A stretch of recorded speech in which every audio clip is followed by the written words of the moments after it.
there's a crew in town. The head hillbillies are making their rounds. Small town whispers loud and clear. The sheriff shot the judge in his chambers chair. Sheriff got a secret he won't keep. Judge shot dead in his disbelief.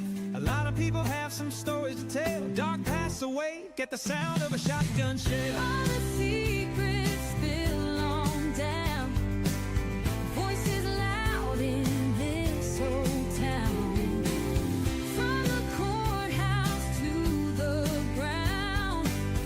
Rumors fly and they can't be bound. Neighbors hide behind their blinds. Whisper tales of troubled minds. Skeletons covering the mountainside. A treacherous reality in the pines. Winter reveals the hidden lies. Moonlight couldn't mask their cries. Shadows caught in sunlit skies. There's no cover, no disguise. All the secrets spill on down. Voices loud in this old town. From the courthouse to the ground.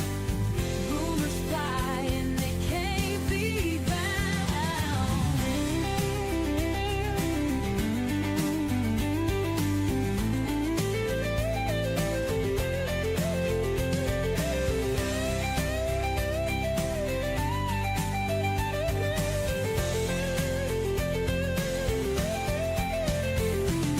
Winter reveals the hidden lie.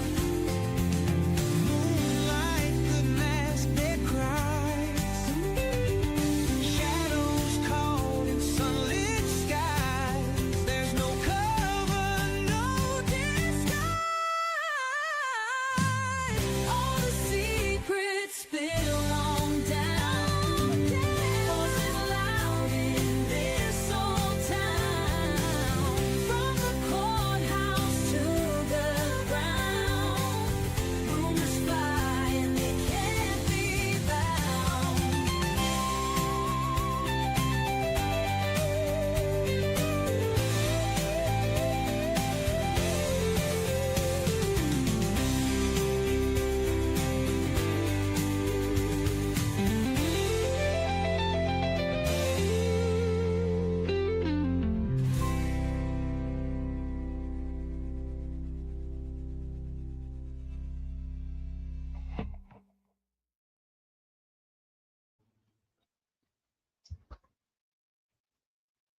Hello, hello, hello, everybody. Welcome to the channel. We're a little bit late this evening. I'm sorry. I had a big interview that I went and did today, and I didn't get back till just a little bit ago. So if you are new to the channel, welcome here. Welcome, welcome, welcome. We are so glad that you're here. And my name is Elizabeth, and this is Hillbilly Crime. So we're a little bit late this evening. I know a whole lot of people ain't gonna be on here waiting right now, but that's okay. So we got some testimonials coming up. So you all know that we don't have a whole lot of people who are willing to come forward or even go on camera. You know, people are really shy, and the social isolation scares them real bad. I've kind of been an oddball and a weirdo most of my life anyway. I am my mother's daughter. And both of us are kind of used to it. So we've been shunned most of our lives, honestly, both of us. So I was kind of shunned before I started my channel. So it didn't really, I mean, don't get me wrong. I still go through it. Like, I still get the side eyes at the grocery store by some people, but it's very few. The majority of people are really, really supportive of our channel. You know, it's very few that aren't. But in saying that, most of them come privately and say that they support the channel. They're not publicly out there talking about it because they're afraid of the retaliation, that they might receive, because I'm sure, our program is probably not favored by some that we criticize. And that's okay. That's okay. Ain't it nice to have a First Amendment right to free speech? Isn't that nice? Right? That's nice. It's nice to have that. One of the things, if you are a true crime junkie, like most of us are, we know that the police are allowed to lie. If you are in an interrogation or if you're being questioned about anything, the cops are completely allowed to lie to you about anything. They can tell you anything that they want to. And I think we have a really bad problem with that right here in Jenkins. So let's see, how do police get a license to lie and harass? Well, we had, I wanted to pull up some articles here. Here's one from February 17th, 2010. So this was 15 years ago. 15 years ago. Suspended cop gets job back in Jenkins. A Jenkins City police officer was reinstated to his job this week after an administrative hearing that lasted more than 4 hours. I don't have much faith in administrative hearings around here. It depends on who is sitting on that panel.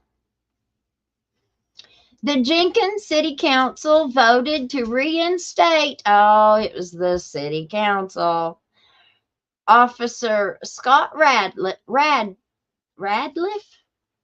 to his position as patrolman on Monday, 5 months after Ratliff had been suspended without pay. Ratliff's attorney, Larry Webster of Pikeville, said after the hearing that he and his client were pleased by the action taken by the council. Ratliff will have to serve a 6-month probationary period and will be assigned to ride with Police Chief Adam Swindle for a period of 4 weeks as well. Ratliff also will receive no back pay for the period during which he was suspended.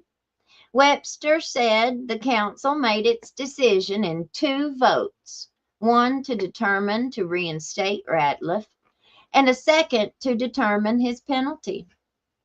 The city's attorney, Russell Davis, also from Pikeville, introduced 2 charges against Ratliff as the reason for his dismissal. Davis said on August 29th, 2009, Ratliff and Officer Anthony Maggard brandished pew-pews at 5 individuals in front of Family Dollar store in Jenkins. The individuals in front of the building were longtime Jenkins residents Rebecca Addington, her daughter Kara Stanley, Stanley's mother-in-law and father-in-law Nancy and Tony Stanley, and C. Randall Tackett, Mrs. Addington's brother and city attorney for Jenkins. Jenkins Mayor Charles Dixon said Maggard was placed on probation for 6 months and former Chief Jim Stevens was demoted to patrolman as a result of the incident. Dixon said deciding Ratliff's fate had been a hard decision for the council, and it was one with which he was satisfied. Rebecca Addington told the council she had received a phone call from her daughter on the evening of August 29th, telling her that Kara Stanley's husband, Brandon Stanley, had been arrested and her car was being towed. Addington said she went to the scene and spoke to Dwayne Kentzer, who was driving the tow truck. Kinser informed her she could get the car by paying the tow fee, and she paid it, and the car was released. After Kinser left, Addington said Tackett arrived and the five were talking when Maggard yelled at them from the other side of the Double Quick parking lot, saying that if they didn't leave immediately, he would have every state trooper in the county there in 5 minutes. Well, she said both officers had big old pew-pews, but they were pointed at the ground. Attorney Webster added that the officers were at least 150 feet away from Mrs. Addington and her family members, and said a shotgun wouldn't have much effect at that range. Huh, really? Okay.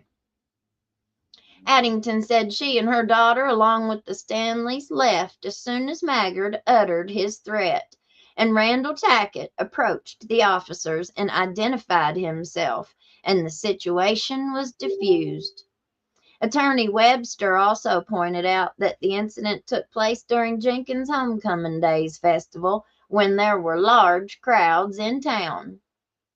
The second charge against Ratliff also involved brandishing a shotgun and pointing it at an unarmed suspect. Attorney Davis said on October 24th, 2009, Ratliff answered an assistance call from then Letcher County Deputy Sheriff Tim Miller of McRoberts. Miller is now a patrolman with Fleming Neon. He's not there no more either. During the October incident, Davis said Ratliff pointed his pew-pew at Ricky Pigman, who had been hiding in the woods following an incident at the home of Ellis Blevins on Sharp's Branch involving a juvenile being struck in the face by an adult.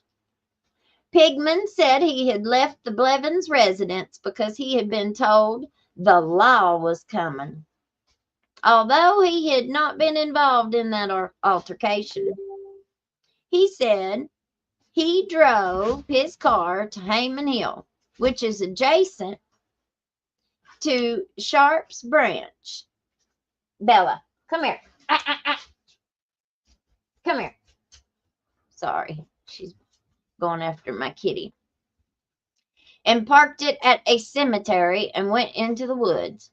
Pigman said when he came out, Ratliff pointed his pew-pew at him and told him to put his hands up. He said he complied, and Ratliff then lowered his pew-pew and threatened him with a taser.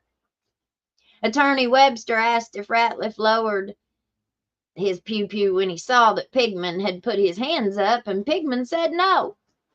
In reply to another question from Webster, Pigman said he was wearing baggy jeans and a heavy Carhartt jacket, but was not moving from tree to tree when he came out of the woods. Miller also testified and said he had received the call to go to Sharp's Branch in the afternoon and arrived about 4:30 p.m. He said both he and Ratliff had originally gone up the Hayman Hill Road and had to back up to go to Sharp's Branch. He said when they arrived, they met the juvenile who had been struck and his mother, who said he had been hit by Ellis Blevins. Miller said the juvenile had a black eye, and when he was asked about Pigman's car, which he and Ratliff had seen parked on Hayman Hill, he said it had been at the Ellis residence. My goodness, do you all see how long they wrote this? Who wrote this? Who was the... It doesn't say. It just says staff. They sure got a lot in here. Okay, we're going to skip past this one, and we're going to go to a different one. That one was really boring. All right. But we see that one of them got demoted, one of them got suspended, and then he got his job back. Wasn't no big deal, right? No big deal. They can do whatever they want. Let's read this one. Jenkins settles lawsuit against cop for $55,748. This was February 21st, 2020. What was that? Let me see. 2018. The city of Jenkins has settled an excessive force lawsuit against Police Chief Jim Stevens that was scheduled to go to trial this week in U.S. District Court in Pikeville. Prestonsburg attorney Ned Pillersdorf, my goodness, there's Ned again. Ned's always popping up in these articles, ain't he? Who represented Cecil Boggs of Jenkins. I've talked to Cecil about this, and Cecil doesn't have anything good to say about the police officer. He does, however, have a whole lot of good to say about the female police officer that was there, because she refused, allegedly, to lie for the police. Even though she was a police, she told the truth, and she got in trouble for it. She faced consequences. I think they got rid of her for it.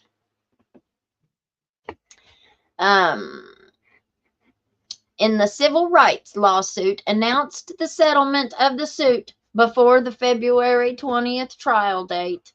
The city agreed to pay Boggs $55,748. Boggs sued the city and Stevens after he was arrested September 11th, 2015, on charges of domestic violence, assault, and resisting arrest. Boggs claimed Stevens pointed a pew-pew at him, made him lie on the ground, and repeatedly beat his face into the ground. He also claimed that Kentucky State Police Trooper Matt Matthews arrived minutes after he was handcuffed and hit him at least 30-plus times with a flashlight while plaintiff's hands were handcuffed behind his back. Matthews was later dismissed from the suit by order of the court. The lawsuit, filed originally in Letcher Circuit Court but moved to U.S. District Court at the request of Stevens, said Boggs suffered a broken nose, broken ribs, and lacerations to his face during the arrest. I wonder why Jim Stevens would request it moved to the U.S. District Court from Letcher Circuit Court. What would be the reason for that? Remember, I'm no lawyer, so I have no clue.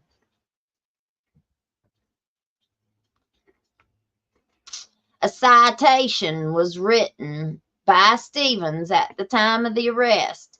Said he was dispatched to the Boggs home for a complaint of a domestic violence incident between Boggs and his wife, Christina Boggs, and that Boggs allegedly had a pew-pew after the altercation. Stevens wrote that when he arrived, Cecil Boggs came out of the house screaming and cussing and refused to lie on the ground as directed. Stevens wrote that he had to take the above subject to the ground. If you was to see these two men side by side, that's really funny. I would really like to have seen that.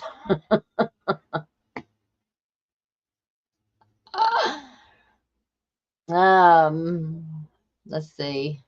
Sorry, I lost my place.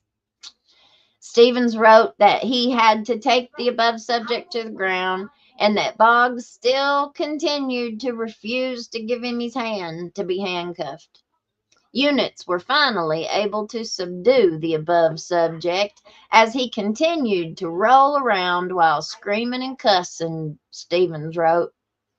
Stevens charged him with disorderly conduct and resisting arrest. According to the citation, the incident occurred at 4:33 a.m. Another citation written at 3 a.m. the same morning by then Jenkins Assistant Police Chief Crystal Davis, that's the little girl, charged Cecil Boggs with 4th-degree assault, domestic violence. Sorry.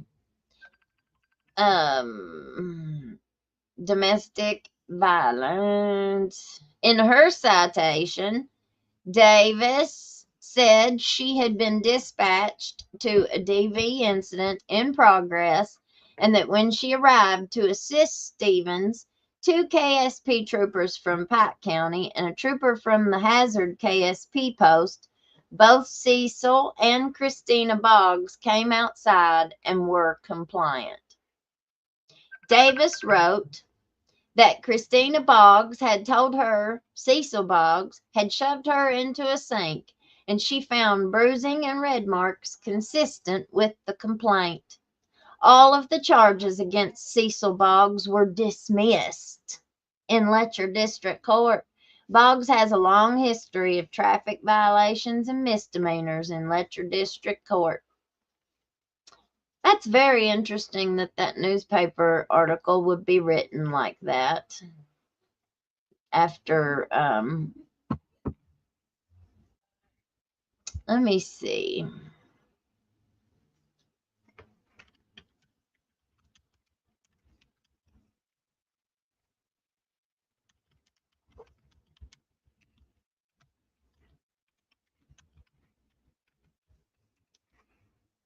See if I can find it here. This might be it. I had it once before. Yep, this is it.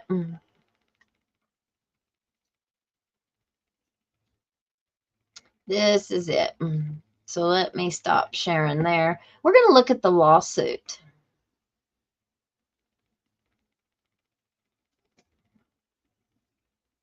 Now, do y'all want to know who this cop is? This is the police officer who keeps running interference for this bunch out here in my neighborhood.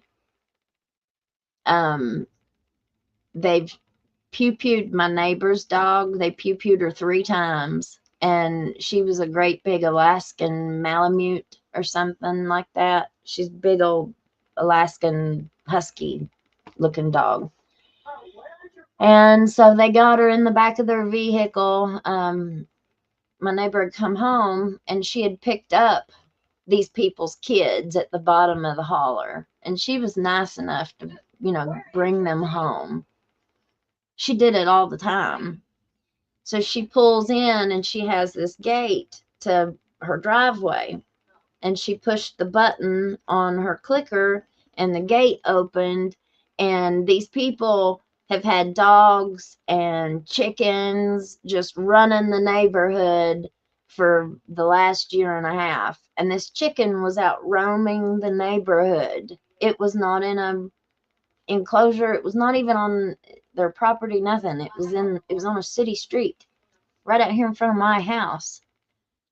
And the dog, when she opened the gate, the dog ran out to chase that chicken, and that man reached in his truck and grabbed his pew-pew and turned around towards her and her kids sitting here in the driveway and pew-pewed that dog 3 times towards her car. Like, if he would have missed the dog, he could have hit her or her kids.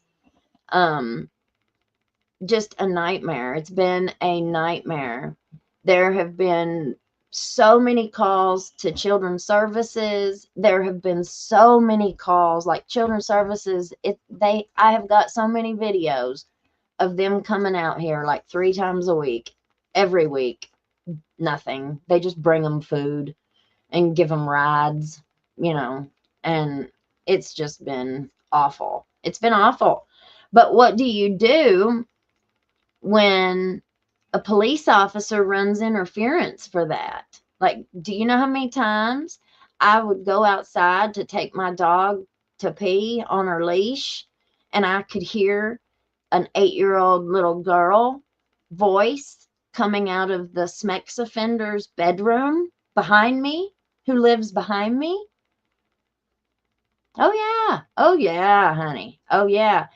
The school resource officer had to come up here and get the little girl out of the offender's house during school hours. Like, she should have been at school, but she wasn't at school.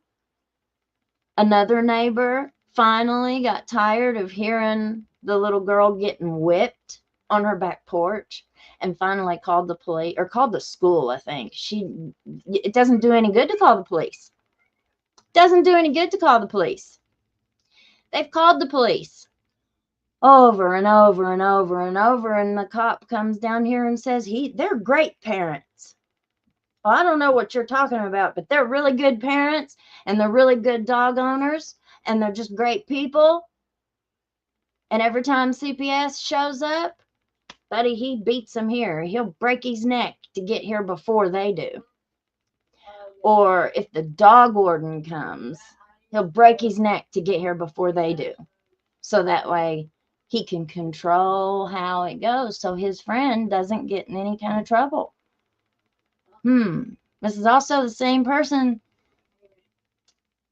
same family that has junked up all this crap on my yard. Well, the way that happened was there was an 85-year-old man that lived here before me. These people moved in a few years ago, and he just starts bringing all this junk in and just dumping it on this old man's property. I mean, what's an 85-year-old man supposed to do? He couldn't do anything. So when the old man died, I bought the property from his kids. Well, me and Mom did. And whenever we bought it, the lawyer, like, we bought it, we paid for it. They did it all at a lawyer's office. You know, we did it right. We did it the right way. They sent him a letter, this fella, they send him a letter from the lawyer that says, you have 30 days to move all your junk off the property, or it will by default go to the new owner, which would be me and Mom. But dude says, touch my stuff and we'll see what happens. After he's already pew-pewed my friend's dog 3 times. And, you know, I mean, it makes it a little unnerving, you know, that it's turning into the wild, wild west up here in my holler. It's very unnerving. And this is the police officer that we have to deal with. We're going to watch the city council meeting here in just a second that they had last week. And you're going to see the officer give his reasons. Okay, so it's just ridiculous. It's absolutely ridiculous. You just cannot make any of this stuff up. Okay, so I want to go down here and look at this real quick. This case involves the alleged use of excessive force during an arrest in violation of state and federal law. Plaintiff Boggs originally filed action in Letcher Circuit Court. His original complaint, Boggs filed suit against Jim Stevens individually and in his official capacity as a Jenkins City police officer, and Matt Martin individually in his official capacity as a Kentucky State police officer. After defendants removed to this court, Boggs filed an amended complaint in which Jim Stevens was the only remaining defendant. Boggs' most recent complaint alleges that on September 11, 2015, Stevens arrested him in Letcher County, Kentucky. The authorities initially arrived at Boggs' home in response to a DV complaint lodged by Boggs' wife. Initial reports indicated that there may have been a pew-pew involved. When Boggs learned that there were multiple officers outside his home, including Stevens and Martin, Boggs came out onto his second-story porch. Stevens directed Boggs to leave the porch and come down to the ground level. Stevens contends that initially Boggs did not know what was going on, and he was verbally non-compliant, verbally loud. which this guy is a really loud talking guy anyway. He's one of them real kind of obnoxious, loud fellas. And he's super, super tall. He's like 6'4" maybe, or something like that. And Cecil has struggled with substance abuse. I know him. He struggled with substance abuse for quite some time, and alcohol. And he told me himself that, he's kind of an old man now, but he told me himself that he used to whoop on his wife. He said that it is what it is. He admits it. Like, he's not one of them people that says, no, I didn't do that. If he did it, he'll tell you. He'll tell you.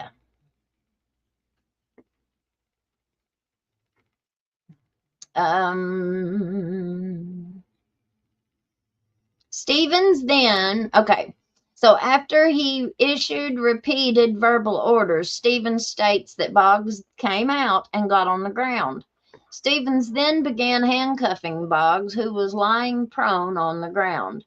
It is undisputed that Boggs attempted to keep his head off the ground when laying face down. So you mean he didn't want his face smashed into the concrete? Like most people wouldn't want to do that, right? Yeah. Stevens, Boggs argues he did this to keep his face out of the gravel below. Stevens said he thought that by raising his head, Boggs was attempting to get up. Yeah, right. Stevens asserts that because Boggs was trying to resist and get off the ground, he employed a pressure technique behind Boggs's ear called the mastoid process. He must be a ninja. You think Jim Stevens is a ninja?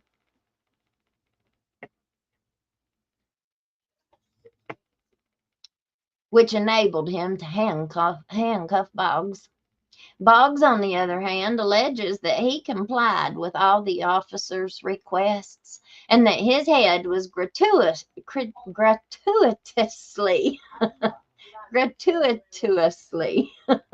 slammed into the ground 2 or 3 times, causing injury.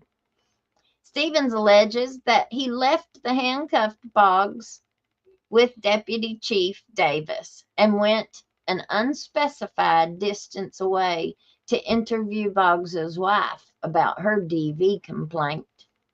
During this time, Boggs complains that Kentucky State Police Officer Martin threw Boggs to the ground and repeatedly delivered blows to Boggs's ribs with his flashlight, resulting in further injuries. Boggs admits that Stevens was not around when he was thrown to the ground by Officer Martin. Boggs further admits that Stevens eventually ran over in an attempt to restrain Officer Martin. Medical records from an emergency room visit following the arrest find Boggs to have suspected hairline rib fractures, a displaced nasal fracture, swelling around the nose area, and blood in the sinuses and nasal cavity. Plaintiff Boggs' amended complaint alleges violations of state tort law, federal civil rights claims, and his Fourth Amendment right against excessive force was violated during that arrest. Officer Stevens, the only remaining defendant in the case, now moves the court to dismiss Boggs's claims through summary judgment, asserting, among other things, that he is entitled to qualified immunity on all claims. They love that qualified immunity. They think that it is supposed to protect them from anything that they want to do. Yeah. Okay. So, basically, that's it in a nutshell. Let's see. In his response to Stevens' motion for summary judgment, Boggs has included 2 affidavits, one of a responding officer, former Deputy Chief Crystal Davis, and a civilian ride along who witnessed the arrest, Jessica Hicks. Stevens moves the court to strike the affidavits from the record. I wonder if they were.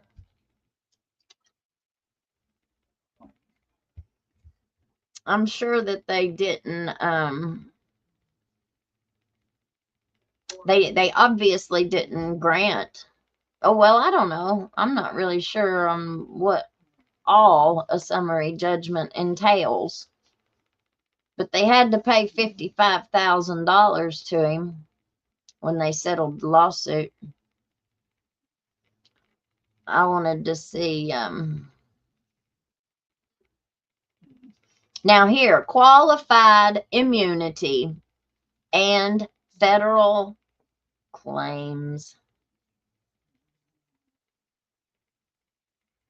Defendant Stevens has raised the issue of qualified immunity. Qualified immunity shields government officials performing discretionary functions from liability for civil damages insofar as their conduct does not violate clearly established constitutional rights of which a reasonable person would have known. Harlow v. Fitzgerald. The question of whether qualified immunity shields a particular government official is one of law and is to be determined by the district judge. Thus, where the facts shown by the plaintiff do not make out a clearly established constitutional violation, qualified immunity protects the government official from trial. The plaintiff bears the burden of establishing that the defendant is not entitled to the defense, but the facts are viewed in the light most favorable to the purportedly injured party. Here, Boggs claims constitutional violation is excessive force used during his arrest, infringing upon rights guaranteed him by the Fourth Amendment. Claims of excessive force during arrest are analyzed under the objective reasonableness standard. The question is whether the officer's actions are objectively reasonable in light of the facts and circumstances confronting them with regard to their underlying intent or motivation. Proper application of the test requires careful attention to the facts and circumstances of each particular case, including the severity of the crime at issue, whether the suspect poses an immediate threat to the safety of the officers or others, and whether he is actively resisting arrest or attempting to evade arrest by flight. Overall, the court finds the analysis in this case to be a close call, but notes that one factor relevant to reasonableness clearly favors the officer. Originally, the officers were dispatched to Boggs's home to respond to a complaint regarding DV. Initial reports indicated that there may have been a weapon involved. Given the nature of the alleged crime, the intensity of responding officers is reasonably heightened in such a situation. Oh, so whenever they came up here and Johnny had a gun, shouldn't he have been a little bit, But no. You know who got the tongue lashing? It was my friend Ashley.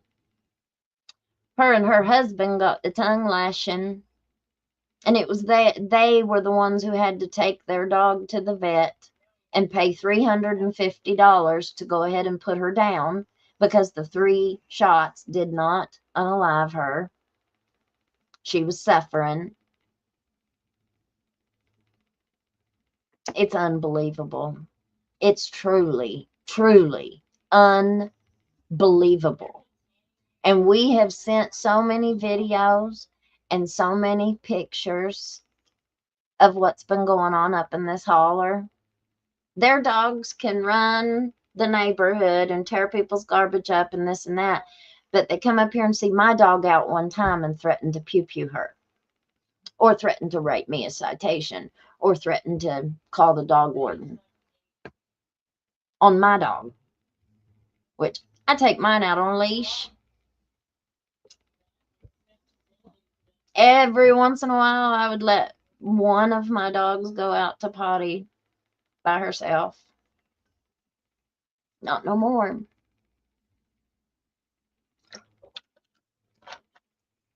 Okay. So, the neighborhood called about these dogs that were running loose. So they started sending Officer Jim Stevens up here to do rounds.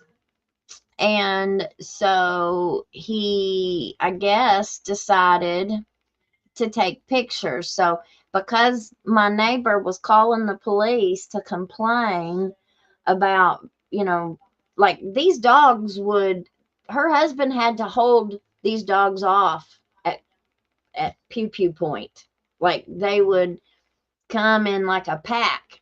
You know, there used to be a whole lot more of them. Now there's only 2 of them. But they keep having litters of pups and litters of pups, and the dog warden just keeps giving them these 2 female dogs back, and they don't make them get them fixed. Any other state in the country, and probably any other town or city or county, they make you get them fixed. Like if you've had this many interactions with them and they've had to take them, and they make you get them fixed. Because if not, what happens? Well, you got 2 females. Every time they get in heat, they get pregnant. What, they have about 10 pups every time. 2 dogs? Well, that's only 5 times. You're looking at 100 dogs from 2 dogs just because you won't get them fixed. It's ridiculous. Never been to a vet. Never had a shot. Not one. I've been bit by these dogs 5 times. I even got it on security camera and we sent it in. The last I heard, the state police officer told me they were writing him a criminal summons. Well, all they've done, and the dog warden people just keep coming and getting litters of pups. I mean, you know, they're saying that the shelters are full. The shelters are full. Well, we can't take these 2 because we don't take them. There's nowhere to put them. Okay, but you're going to keep letting them get pregnant and have more litters of pups. That makes a lot of sense that you're going to end up having to come get anyway. Doesn't make no sense. The school, I have it on very good authority that the school has had to bathe these children several times. The school, people at the school have called CPS. Finally, something got done, like last week or something. And then that video that I put up, that video that I put up of her mommy mooning me. Well, I guess from what I understand, allegedly, CPS saw that video. I don't know what happened. Don't know what happened. But I know there's a little girl that keeps commenting on my YouTube channel about these dogs.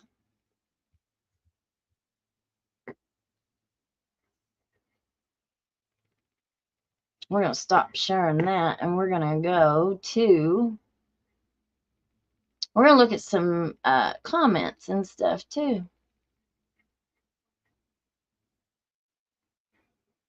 All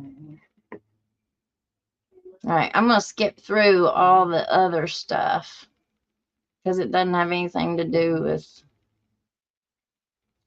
Maybe thought just get it at somebody and see how that goes. That's just how it works. Well, we appreciate y'all. It ain't, people don't understand what goes on all year long. A lot of hard work. To have those 2 or 3 days reported the school bus driver going too fast. So Oh, no. I ain't saying that's why we left them, but anyway, that happened last time. No, they've been working on it this week, so. Alrighty, citizens, Sarah, you got anything? Yeah. What about Justin, you got anything? Oh, hard brain. And before I say anything too, a year ago, so all these calls were going in. So the mayor there, I reckon, Mr. Mayor Todd DePriest, he hired somebody who we all know, to come in and kind of be, I guess, maybe public information officer and assist. I don't know what all he does, but he's one of our friends. We love him very much.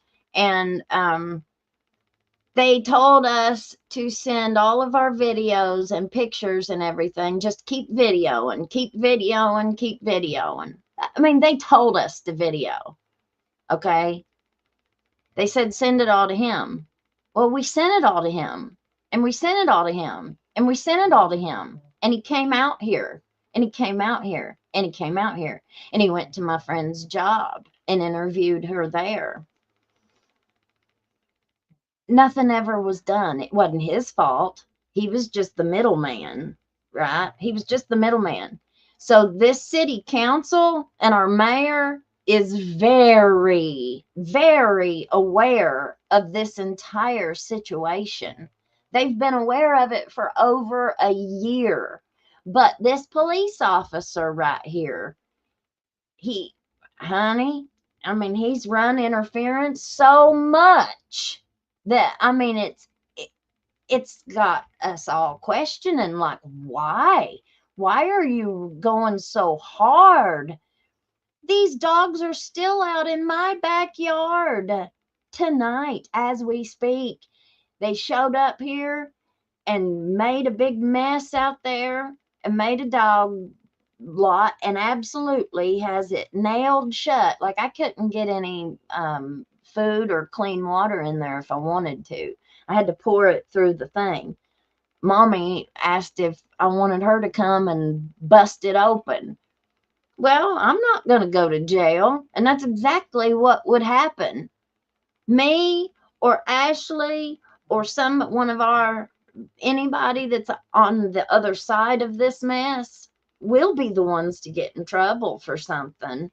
But this bunch out here, I mean, it's unbelievable. Unbelievable. Unbelievable. I've got it ordered. I don't know if we had to get a plastic one that's got that drop in it, and MGC is supposed to call me when he comes in. So both sides of it's tore out there. I looked bad, and I started looking at it, I said, oh, I was like, huh? Yeah, no, when the day Opie told me, I called Roger and ordered it, but they haven't called and said it's in yet, but they got one coming. It's Appreciate it. 20 foot, 12 inch or 15 inch, can't remember, but it's coming. Actually, you got anything? We're done with the police report. Yeah. Can you go over it, please? I think our Jenkins is ready. Okay, now this is my neighbor, Ashley, and her husband, Josh. Josh was on the city council. Josh resigned from the city council because he didn't want to be no part of that, of the crookedness that's going on. I mean, I don't want to talk for him. But he resigned the city council during this mess because they absolutely refuse to do anything. And then every single morning, my friend Ashley here goes outside and this police officer is sitting up at behind my truck. He sits out here behind my truck and watches her. Or he'll come down and do his rounds and stop and take a picture of her. Now that's what they're getting ready to talk about. So listen. Here. I think that the police report is highly ironic, the fact of what we're coming to discuss now. Just the fact that it's very specific and Okay, Now, what he's talking about is the police report. So Jim Stevens put out a police report. Okay. And on this police report, he writes, let me pull it up here and I'll read it to you so you guys know what we're talking about or what he's talking about. So on this police report, it says City of Jenkins Police Department Activity Report, June 2025. During the month of June 2025, records available show Unit 202 responded to 134 complaints. That's all month. Of these, 2 were injury accidents and 1 property damage only accident. 1 rug meth arrest was made. Rocky Hollow. Don't come to Rocky Hollow. It's the wild, wild west. You better come strapped. Was patrolled and body cammed 30 times, observing 6 dogs, none belonging to the kennels, he says. And that's the people who have made this neighborhood hell for the last 4 years. None belonging to the kennels, which is a bunch of BS. We've got video, security video from my house and hers of as soon as his police car comes around the curve, their dogs are chasing him down. I mean, chasing his cruiser. But yet none of the dogs that he saw were the kennels. 11 people. He saw 11 people. 6 vehicles. He saw 6 vehicles. 9 rabbits. He saw 9 rabbits in Rocky Hollow. 3 cats and 1 squirrel. Wrights Hollow was patrolled and body cammed 29 times, observing 2 dogs, unknown owners, 2 cats, 5 cars, and 11 people. JHS Apartments was patrolled and body cammed 29 times, observing 6 dogs, all being walked by residents. 5 cars, 13 people, all but 2 were residents, and 1 cat. He saw 1 cat. That is the police report that my friend Josh here is referencing. Well, it was last month, same month.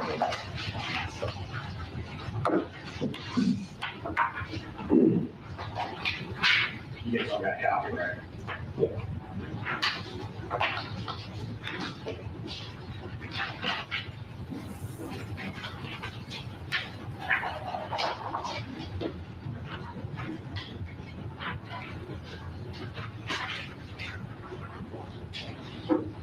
So you're talking about being specific in what he saw. Rocky Hollow.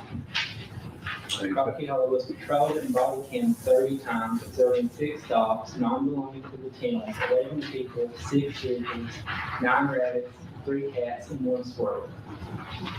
And I want to also mention that they have requested the body cam footage, Jim's body cam footage from the day that Dummy shot her dog. They've requested it. They've requested it. They've requested it till they're blue in the face.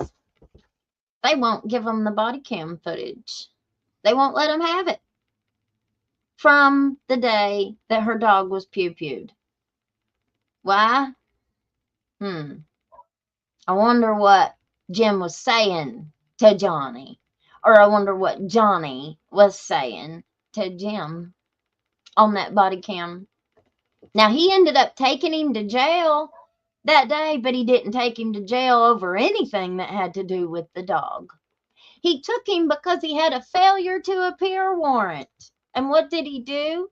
Well, I was told by somebody who works at the jail, or they did work at the jail, that Officer Stevens waited for him the whole time he was being processed at the jail, and he was released, and he gave him a ride home.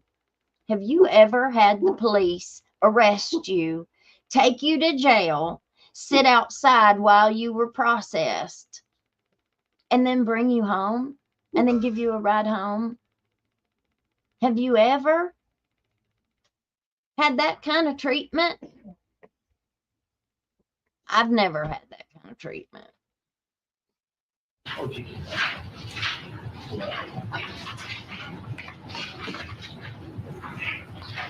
So the reason why we went to that, I'm guessing is, the reason why we're here is because one of those 11 people, my wife, and I should say, my name's Josh Gibbs, 73 Rocky Hollow. We've had some issues since October 31st. We tried to talk to the council about it. I was a council member, and I left.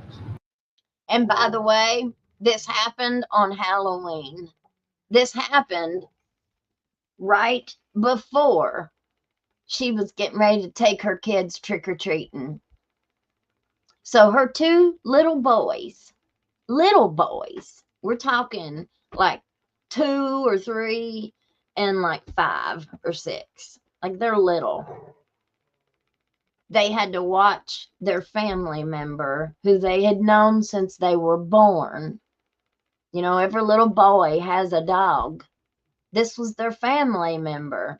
Nyla was a beautiful, beautiful dog, and she was a part of their family. And those children watched him pew her 3 times towards them. Like nobody should discharge a firearm towards children, women and children. We already see that there's not a lick of sense in this entire bunch. They don't follow any kind of rules, any kind of laws. I find corner baggies that he's just threw out of his truck onto the ground out here.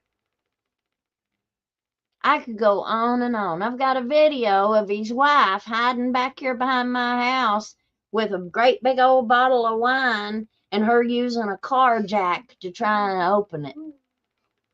Out here huffing paint. Oh, but no, we are the bad people trying to report child abuse, animal neglect, animal abuse. And what happens when you try and report stuff on people that are protected? Doesn't go very far. We've had issues with dogs, neighbors, a few other things. Not once has Jim Stevens stopped and talked to us. We have made a lot of reports. I had a man yesterday with a knife. And I'm not going to say names, but he had a knife, and he was a felon. He said he was going to go in someone's house and get a gun out of the house, and he did, and then he went back to his house, so someone called the police. We had multiple issues.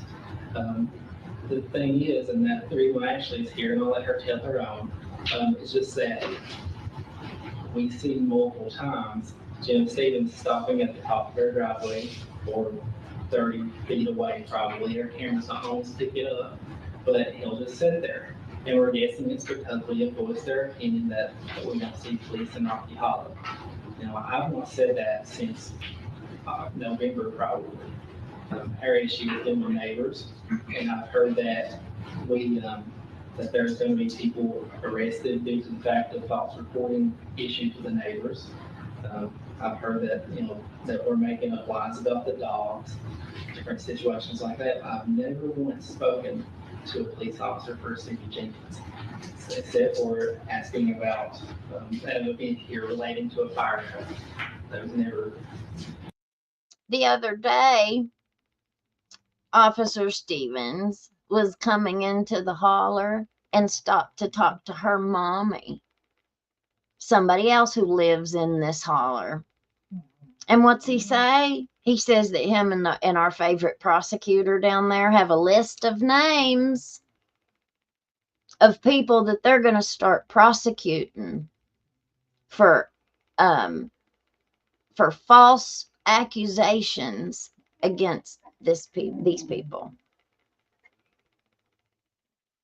So now, are you not just sitting at the top of her hill and taking pictures and trying to intimidate her? But now you're threatening to prosecute whoever was calling the complaints in?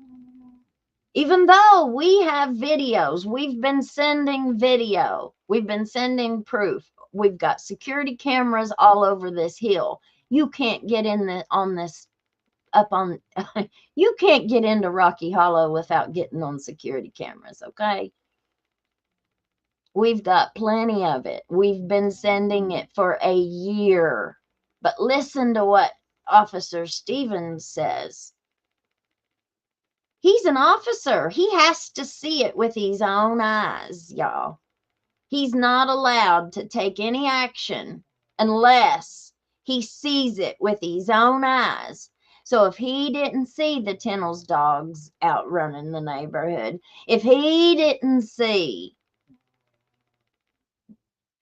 Tennell shoot her dog, if he didn't see the little girl in the sex offender's house, if he didn't see the school having to bathe these kids, no, they go in the house and say, well, it's clean. That's their deciding factor. That's the excuse that they say all the time. It's clean. So that's your criteria? Is just because it's clean? Never any discussion about any of the issues we've had. Now, every morning between 9:11 and 9:14, usually he stops and turns our driveway and he sits there. And I'm guessing he's recording me. I have video of it, but it's every morning. And I have a written statement for y'all. And I'm sending it to the Attorney General in Frankfurt, along with the videos. And like he said, whether it's no dogs, one of the Tennell's, here's our security cameras, the dogs. A few seconds later, here's Jim. So he's a smart ass and he lies constantly. She said it right there. He's a smart ass and he lies constantly. He'll stop at the mouth of the holler and tell somebody down there one thing, and then he'll tell Ashley and Josh something completely different.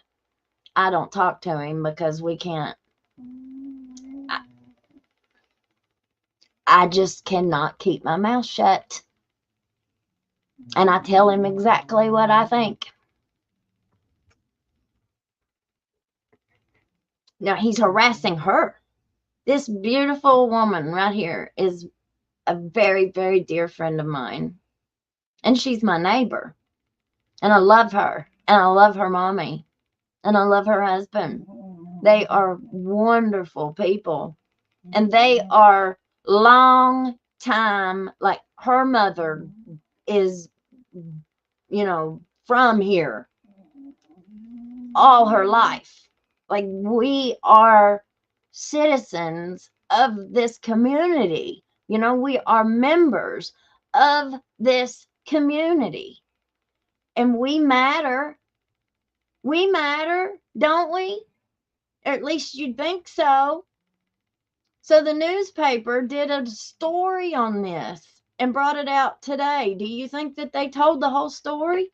You think they never even, I was shocked. I was absolutely shocked. I do think that this was kind of point toward us. Yeah. And that's the reason why that, you know, we have a group, there's multiple people that see these things and discuss it. And I think if you want the city to grow, I think that you really need to look into. Okay, now I want to make a point about that. He said the city to grow. Okay. When they bought their house, she showed me pictures of what the house and the property looked like before now, you know, before they bought it. It is like daylight and dark. They put money into it, you know, they put pride into their home. It's beautiful, you know, it's beautiful. They made it that way. My house, even though this was just a temporary stop, you know, until I can buy a bigger house, I want to put a deck all the way around this house. I can't do that with all that shit out there. We can't even get down the road. This is a city street, right? Can't even get down it because he's got all of his crap out there. We bought this property and we can put money into it and make it nicer. That is the problem. When you have this kind of nepotism and you've got these kind of people who destroy everything, like they've destroyed that house over there. It has a beautiful back porch that has a big, it had an in screen or a screened in porch. All the screens are ripped, just ripped out and ripped down, and they get on meth and beat the windows out. I've got videos of her standing over there and beating the window out from the inside. And I got up at 6 o'clock one morning, the spring before that, and she was out here at this other window breaking it from the outside in. They've destroyed that place over there. The dogs have. Like, they want to keep their yard nice and tidy and put all their shit over here on my property, right? My property. Mine. That we have the deed for. I mean, it says right on it, you know. It's unbelievable. That's why we're not ever going to have anything in Eastern Kentucky, because you got fools like this. I mean, I'm not going to stay in Rocky Hollow. I can tell you that. As soon as I can find a place, honey, I'm out of here. You think somebody else is going to move in this little old house and put a deck all the way around it and make it nice? You think anybody else is going to be able to do that? But that's what I figured out. They don't give a damn. They don't care who's got money or who's going to put money into anything. I spoke to the school several times. Well, not, I spoke to a couple people at the school about a scholarship that I could put together from me, right? Well, how many people do you think that these schools have coming forward wanting to be some type of a benefactor for your school, right? Like, I don't care. I'll sleep on my couch. I'll keep sleeping on my couch. If I could put a $5,000 scholarship together every year, well, I would sacrifice that for a kid that needed it or that earned it. I would absolutely do something like that. No doubt about it. I got a savings account, you know, but they don't want it. They only want it from certain people. They're not going to I don't care how much money you got. If they don't like you or if they don't want, they're not going to take your money. But yet they'll take it from a motorcycle gang or, you know, something like that. Or a kingpin. It just blows my mind. Things like this. Instead of stirring the pot, someone needs to come and talk to us. You told me I had an issue with dogs and send it to Chris Anderson. I've seen it for months. That was 9 months ago. And I've also requested someone talk to me about the body cam footage.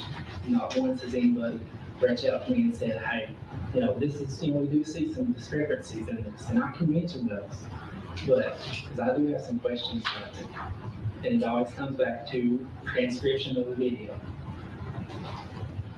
He said it always comes back to the transcription of the video that they can't seem to get, or that they won't let them have the body cam footage. They keep putting it off and putting it off and putting it off and putting it off.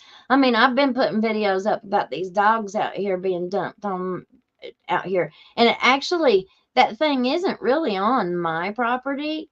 It's really on the city street.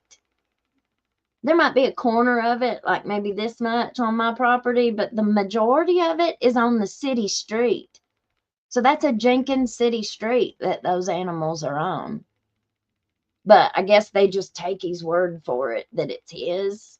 So what, you're willing to, like, I don't even understand that. Like, he don't own nothing. His name ain't on nothing up here. Nothing.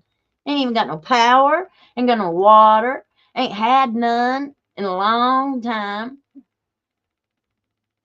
And I'm stuck right here in between this mess. I got one behind me and one in front of me, with extension cords running back and forth. I'm not good with FOIAs, Scoops. It's something that I need to try and do, but I've kind of got like this block. I cannot make myself sit down and fill out an information request because I've set myself up for like rejection so much that I don't think that they're going to give me anything. I don't think they're going to give me anything. They won't give it to her. If they're not going to give it to her, they're sure not going to give it to me. But see, they didn't realize that there would be this much attention on this whole mess. And instead of somebody who screwed up, say, come, just eating it, being like, hey, I'm sorry. I made a stupid decision. I wish I could take it back, but I screwed up. Okay, let's get these dogs. Instead of somebody just doing something simple like that, sometimes we have to admit we were wrong. But is that pride that keeps anybody from admitting that they did anything, that they maybe made a mistake? Like, maybe somebody made a mistake. You can't just say, okay, I'm sorry. Let's try and fix this. You'd think that somebody would be pressing animal neglect charges or animal abuse charges. Today, I wanted to go down there and record a video of those dogs down there, but it was so sad because it was so hot. And that sun was just beating right down on those dogs. And they've still not, he showed up actually to put food and water in there after I've been doing it. Pulled in, was here a whole 60 seconds, long enough to walk down the porch, and I videoed it. Thank you very much. I video and record it every single time. Came in, dumped some creek water, and which was better than the pool water, and then he left. Dogs did not go out to potty at all, so they're still stuck in there with their pee and poop, sleeping in it, I'd say. And if they're not sleeping in it yet, they will be. This isn't even about the dogs, this is about him up there trying to intimidate me every single day. And I feel like it's harassment, and so does everyone else. And I have 15 videos here. Perfect. Okay, I'm going to rewind this, and I'm going to shut up, and we're going to re-listen to it. And I can answer those, but, because I do have some questions about it. And it always comes back to transcription of the video. This isn't even about the dogs, this is about him up there trying to intimidate me every single day. And I feel like it's harassment, and so does everyone else. And I have 15 videos here. Perfect. What more than that? Mayor, if I may respond. Yeah, just, here's what this Okay, you guys, are you ready for his response? Are you ready for good old Jim Stevens' response? It's the most BS I've ever heard in my life. This is something that you would tell to somebody who has absolutely zero policing education. Stay home to the way this happens, but we'll let it go as long as it stays. Since there were complaints that I in particular was not patrolling, that's why I started taking pictures, as April will say. I would stop, I would take a picture to prove that I was there. Once I realized I was really eating up my camera and I really wasn't showing what was going on, I started buying. Now, let me stop and mention what he just said. He said that once he realized he wasn't showing anything. Now, he said, here, let me back it up, because we're going to go through what he says, because it's BS. It doesn't even make sense. Stop, I would take a picture to prove that I was there. Okay. He wants to take a picture to prove that he was there. We know you're there. We see you on our security cameras. Okay? So you don't have to prove to us that you're coming up here. We see you. Once I realized I was really eating up my camera and I really wasn't showing what was going on, I started. Once he realized that that was eating up his camera and it really wasn't showing what was going on. Okay? Body camming. The minute I hit So he started body camming. So he comes down and body cams are hollers. bottom of the hill, I start body camming so that you all see exactly what I see when I go through. So we see what he sees when he goes through. Well, I don't know who he's talking to because we don't see that. So he must be talking to the mayor or the city council. Are you saying so they see what you're seeing? That's why I put down what I see. If dogs, if people, if cars come after I leave, I can. If dogs or cars come after I leave, that's why he started writing down what he saw. So I guess nobody could watch the body cam. Not do anything about that. I can show you what I see at the time. So if anybody comes after he leaves, he cannot do anything about that. All he can do is show us what he sees with his body cam. As I go through, as I had explained to show how many times he comes through. Before, if you see something, you can make a statement. So if you see something, you can make a statement. What about all the videos that we were told to make? Because the city council and the mayor told us to video. Anytime we see anything like that, video it. Come here. And we sent it in through Chris Anderson, which is who works for the city. I'm not sure what his title is, but we love Chris. Chris was very attentive. Chris would listen to us. He responded to us. He seemed like he understood our frustration with it all. And he assured us that he was relaying all of this to the mayor. So our mayor is very aware and has been, as well as our city council. Look at that city councilman there in the left bottom corner of the screen.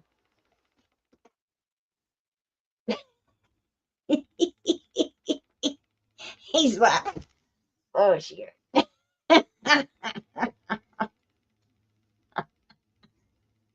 I can then take it to the county attorney and they can take action. But Oh, so we have to write a statement. If we see something, we have to write a statement and then give it to him. And he's going to take that statement to the county attorney. Well, whenever Johnny shot her dog and all that mess was going on, he talked to the county attorney, this police officer did, and he talked to the Commonwealth attorney, both misdemeanor and felony. And he assured them that the Tennells were great people and that they were great dog owners and that they kept their dogs up and that he did all of his rounds all the time and he had never seen them dogs out, but maybe a time or two. Do you think which we know Butler ain't doing a damn thing on my behalf for sure, but do you think none of them would ever do anything for me? They wouldn't do anything for me before I started my channel. So it ain't like I'm facing something that, real punishment. Although they would love to punish me for my channel. We're getting ready to read the newspaper article next. And some Facebook comments and posts. I cannot do an enforcement action without seeing it myself. Oh, did you hear that? I cannot do an enforcement action without seeing it myself. So does that mean that the videos that we took didn't count? So that means the videos that we've taken of the kids swimming in the green swimming pool and all kinds of videos. I mean, we got videos from a year and a half.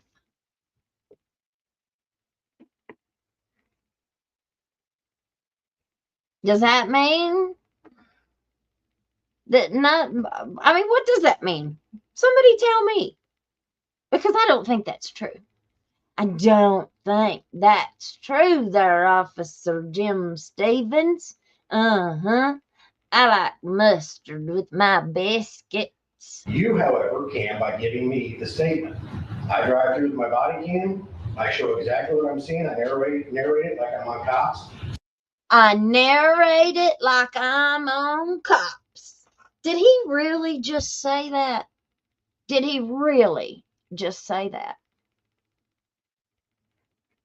Yes, he did. Yes, he did. He's narrating it like he's on Cops up here in Rocky Hollow, where they let the criminals go. So that everybody can see what's going on. That's why I do the body cams. So do you stop for a minute in front of every single person's house or just one? Usually if I'm stopping in yours, it's because I'm turning towards Johnny's so that I can make sure I got his stuff copy. But I think if you'll see my body cam, you'll see I don't stop. I don't know how he stands there so smug and tells all this BS with a straight face. I don't know how he does it with a straight face. Look at the city councilman's face. He's like,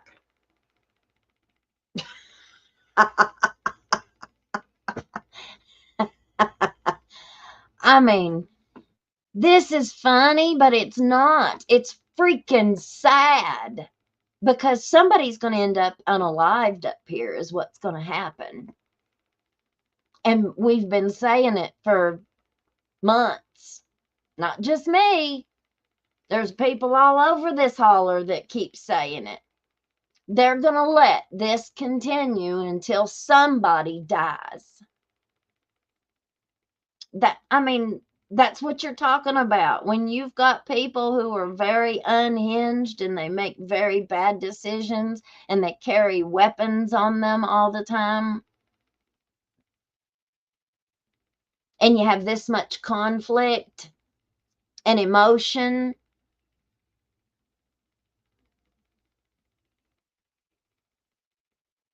Talk about escalation, honey. Talk about escalation. And then they get upset. Like, we didn't put any of this on social media for, what, a year and a half? This was last resort. This was total last resort.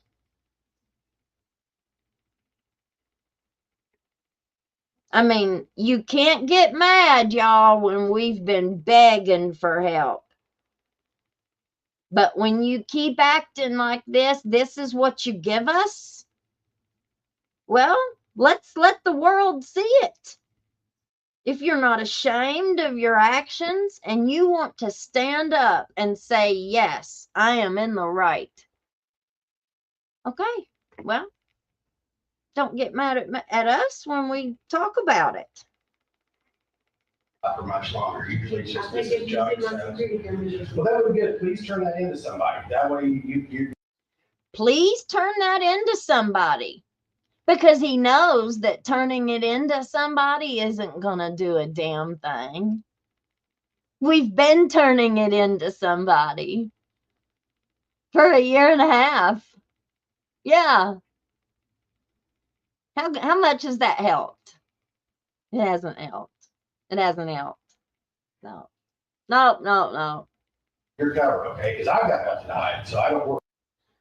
Please turn that into somebody so that way you're covered. Because I don't have anything to hide. No, you sure don't. Then let us have the body cam footage from the day he shot Nyla. Let us have it.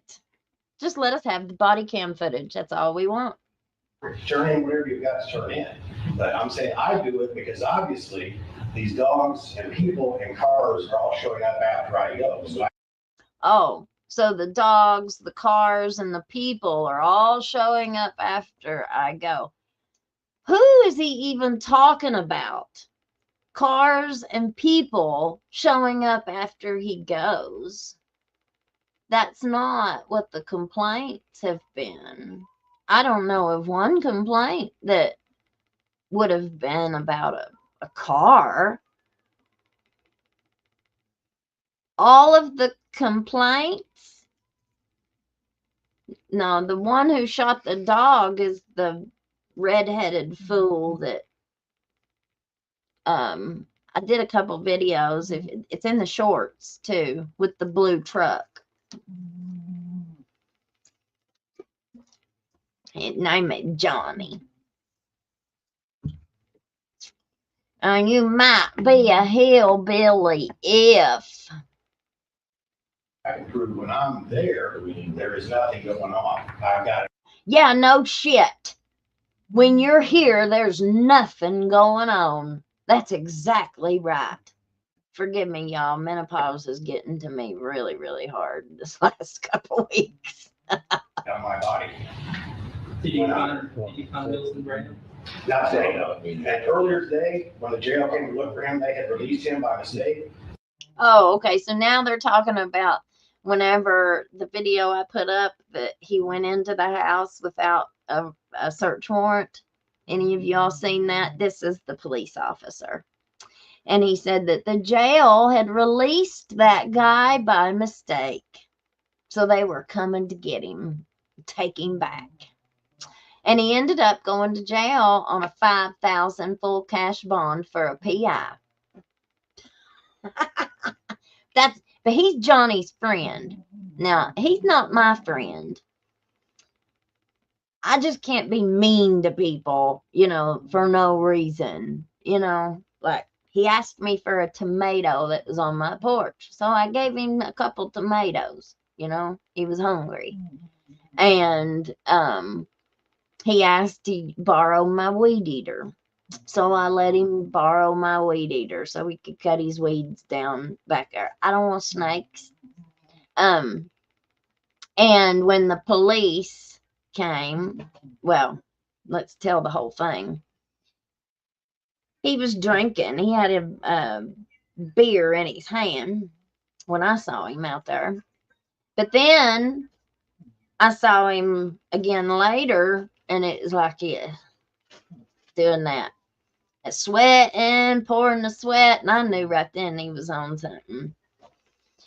And he kept wanting to talk and talk and talk, and he had a giant knife about that big, about a foot long, tucked down the back of his breeches. And you know, some people, you give them an inch and they'll take a mile, you know. Because I had given him a couple tomatoes, he wanted to ask me for my Wi-Fi password. Oh, no, no, no, no, no, no, no, no, no, no, no. I was so glad when my neighbors called the police and said there was somebody. I was never so glad.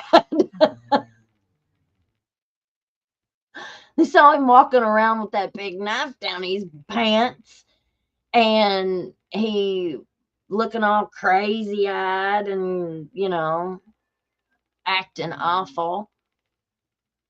And so he went to jail that night. Well, the next day, and they took him to jail for PI. It was a state police that came and took him to jail. This guy didn't take him to jail. I don't know if he would have or not. I was surprised that the state cop took him to jail, but he did. And so when he left, the cop let him bring me my weed eater back before he took him to jail. And he had his house keys in his hand, and he just said, "Here, will you hold my keys till I get out?" And I said, "Yeah." So that's how I know that guy. He just lives behind me. But even offenders have the right to civil rights. You know, like, you still need a search warrant to go in somebody else's house looking for somebody else. I mean, at least I would think so anyway. At least I would think so. But that is the Wilson that they're talking about. He had gotten accidentally released from the jail. And so the jail and his chief deputy came out here with Jim to rearrest him. They were coming to look for him. Your mom You told me, drove past Wilson, he stopped and told us. no, I didn't. Where did I supposedly see Wilson at? Okay, now, Wilson was in Whitesburg jail, in Whitesburg. He walked home that morning. He didn't have no ride. Nobody gave him a ride. He had to walk home. That's about 15 miles or 20 miles. It's a long way. But he walked home. They had to drive past him to get here. Like, he didn't take a detour or a shortcut. You had to drive past him to get here because he was walking on the side of the road. Now, Jim may not have drove past him. It could have been the jailer. They could have drove past him on the highway. But one of the two vehicles drove past him walking home from the jail. I mean, there's no other way that they could have got here without driving past him. The same as walking the side of the road Where? towards the ground. You drove past him. Oh, I didn't see him. Yeah, the rest of it happened. Your mom actually told me that she had saw him going into the tenant's house. The tenant's house door was open. The jailer, the big jailer, was there with me, and the chief deputy, and we all went. The door was open. And that gives me extenuating circumstances to check and see if he's in that house, and he was not. I went back and checked his house again later on that afternoon. The door was open this time. Knocked on the door, there was nobody there in his house. So as far as driving by him,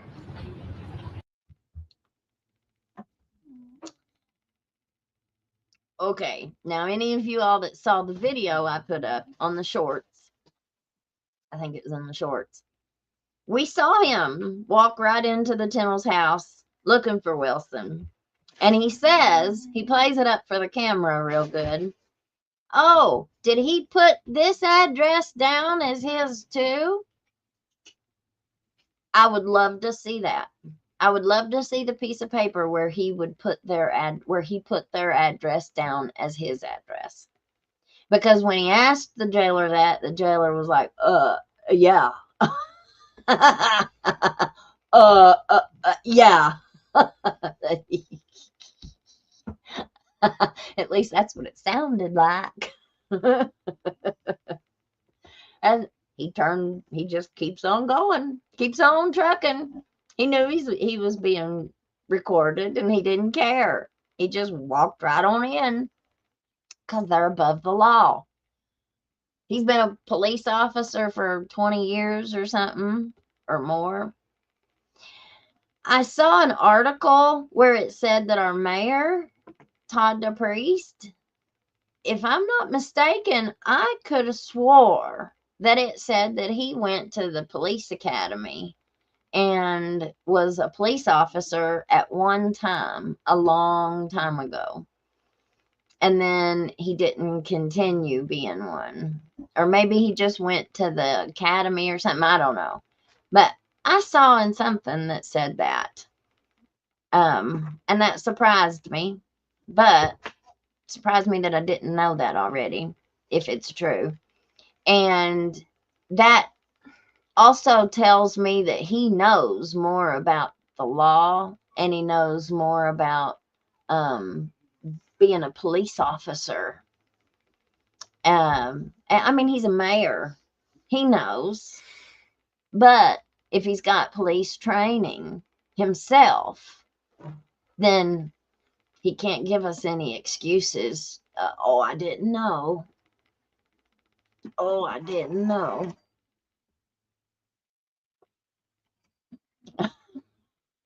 Bald guy's probably the grant writer. Keeps his mouth shut, wondering when he'll be caught. They've got a ton of grants now. People used to beg me to write grants because I knew how to do it. But nobody wanted to pay you. Like they wanted you to do the work, but nobody was willing to pay you. And they'd say, well, we'll pay it. You write it into the grant. Write your pay into the grant. Well, I mean, that would be great if I was getting paid to write the grant. Write your salary in, and if you're if you have any kind of role with it. But now they've got grant writers from everywhere, and they've got grants.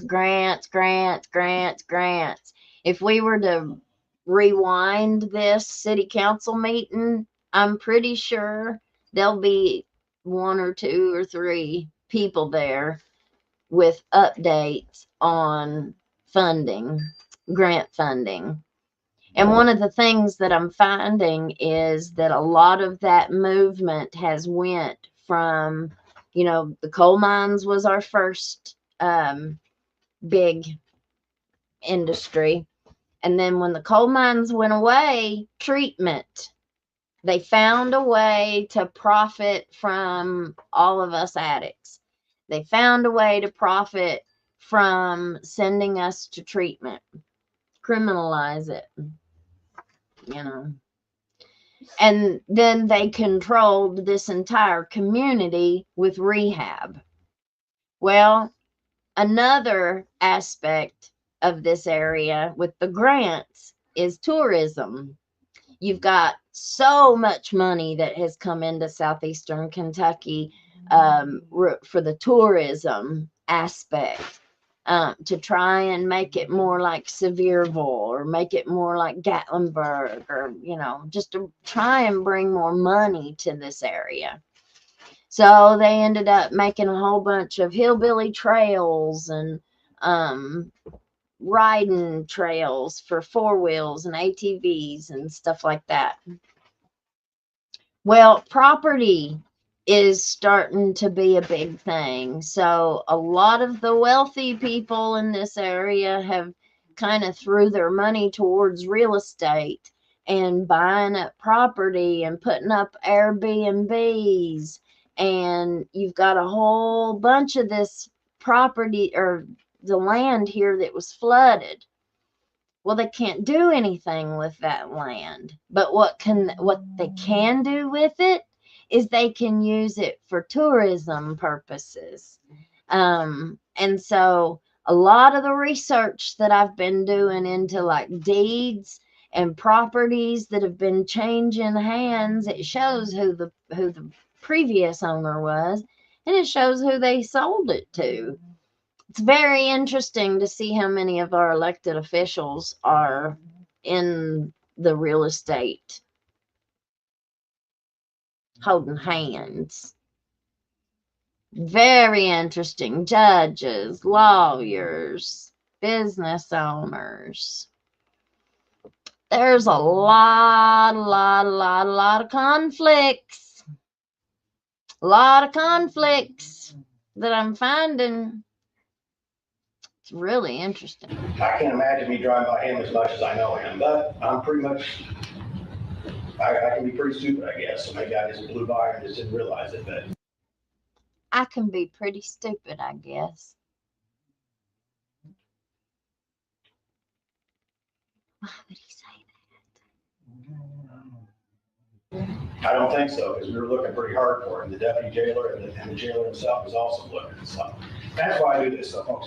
I make sure that I got that so that I go through, I show everything. You can see everything we've got. Look at the city councilman.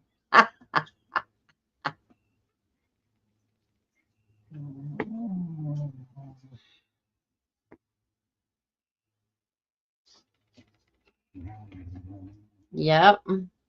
We had to turn over our yearly reports and checks and balances to these people who are funding these grants to be eligible to apply the next year. Oh, yeah, they're very, you've got to have your P's and Q's together with these grants. And it takes a lot of partnerships. It takes a whole lot of partnerships. When they're running these things, because there's so many different moving parts. You end up, a lot of the grants are like matching grants. So what a matching grant is, they're going to give you $50,000, but then you have to fundraise and come up with the other 50,000. Now that other 50,000 can come in the form of in-kind donations. Well, what's an in-kind donation? An in-kind donation means somebody's time, or they're donating their time or their services or something like that. So a lot of times you end up with more in-kind donations than you do financial donations, but it still works the same. So say you did like a roadblock or something, or a car wash or something, and you had the baseball team or the softball team came and did all the work. Well, each one of those people who came to run that car wash would be donating their time for that. If the car wash wanted to donate their place, or they wanted to donate some like free car washes to use as like prizes or something, those would be considered in-kind donations. If you went to Food City or one of the grocery stores and asked for a gift card to donate to the whatever it was, if they gave you a $200 gift card, that would be considered an in-kind donation. And so the matching, so there's a whole lot of vocabulary that comes with grant writing and running a nonprofit. And a whole lot of people get in over their heads and they have absolutely no idea what they're doing with the financial aspect. But when there ain't nobody looking and there ain't no oversight, I mean, like I said, like Miss Tiffany said, they had to turn over all their stuff. Well, I've seen entire boards that would cover any mistake that anybody made. Like, they weren't going to let that mistake be found out, you know, type of thing. And heck, I tried to whistleblow on the whole dang thing. There was so much misappropriation of money and stuff, and nobody cared. Nobody cared. Not even the University of Kentucky. None of them cared. So I guess it must happen a whole lot. And I was just shocked. I see at the time when I was seeing it. Why did you ask the jailer if he gave the kennel's address for his address? I didn't, because It's on the security camera. the jailer told me that he Now, I got all this on video on my phone from my porch, but she has a security camera that was not 2 feet from where he was standing that picked up what he said. So it wasn't just my video. There's security cameras up here that caught it. Hers caught it. had given, actually You know, it's on the security camera. Lena told me that he had given the kennel's address as his. Now he's talking about that address thing. Now he says that the chief deputy, Miss Lena Hensley, told him that he had given that address as his. Really? I guess if you say it enough, it still ain't gonna make it true, but you might be able to convince yourself. You said, did he give this address here or two? You asked him, and the guy said, oh, yeah. Because that's what Lena had told me. Computer cannot have 2 addresses. Now, let me also say, I love Ashley. Do you see how calm she is? Do you see how in control she is? She's not loud. She's very composed. Her and her husband are both this way. I am not. I am the exact opposite. I just get too upset with the lies. I get personally offended that you think that I'm that stupid that I would believe what you're saying. Like, that's offensive to me. And when people do me that way, I just, and like I said, I think menopause is really kicking my tail, because the last couple weeks I have been an emotional roller coaster basket case. I hadn't been sleeping very well. I usually don't raise any kind of Cain with this bunch out here, this bunch and these dogs and, the backyard and all that stuff. I don't. But I hadn't slept very well in a few weeks. And that night I had finally laid down and was getting some good sleep. And that morning, the next thing I know, bing, bang, boom, ba, shing, da, da, da. And I was like, and it woke me up. It startled me. And I just ran out on the porch and was like, get out of my yard. What is wrong with you?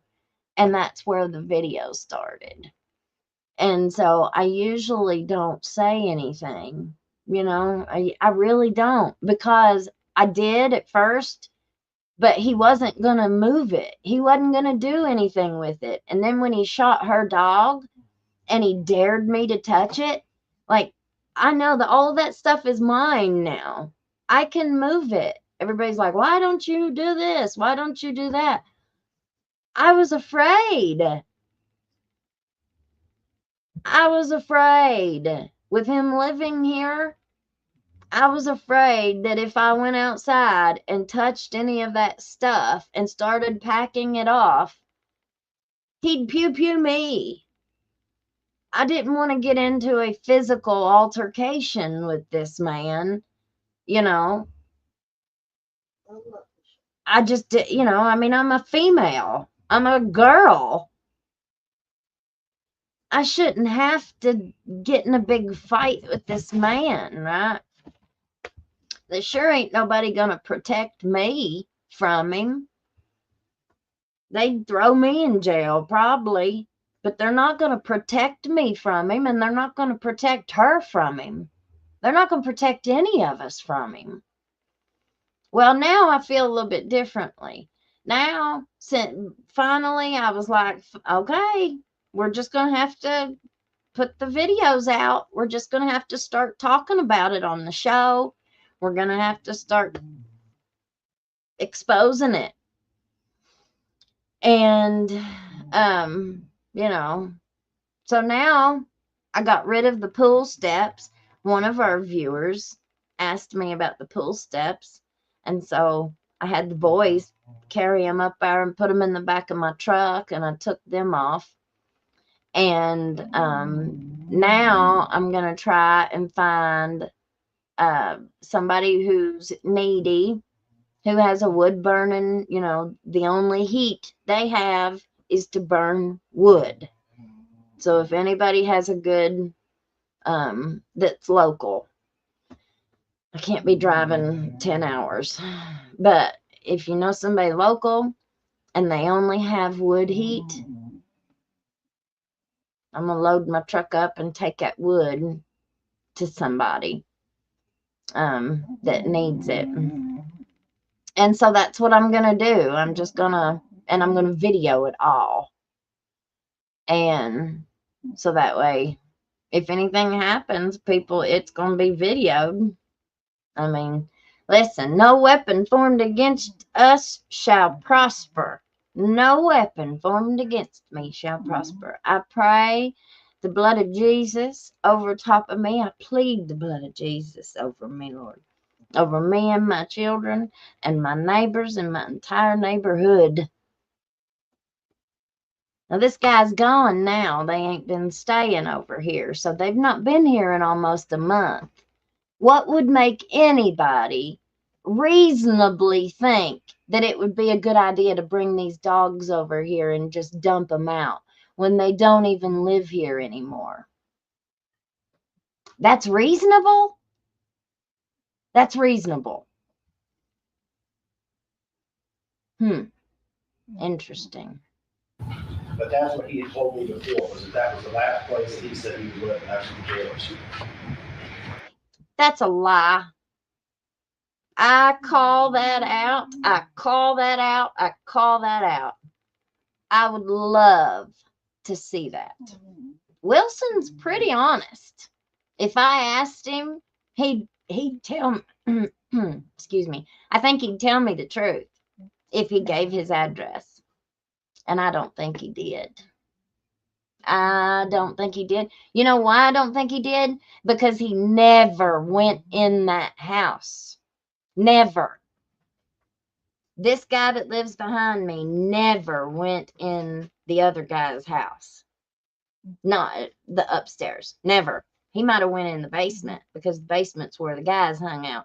But he never went in the upstairs.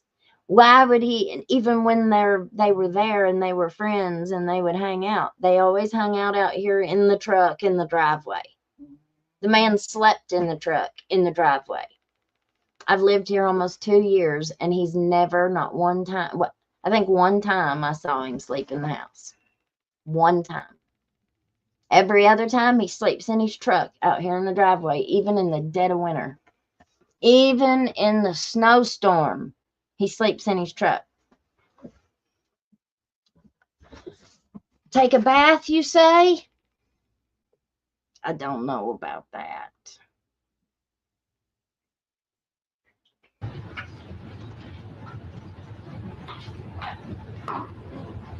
Okay. Well, it looked to me like they's having a damn staring down contest.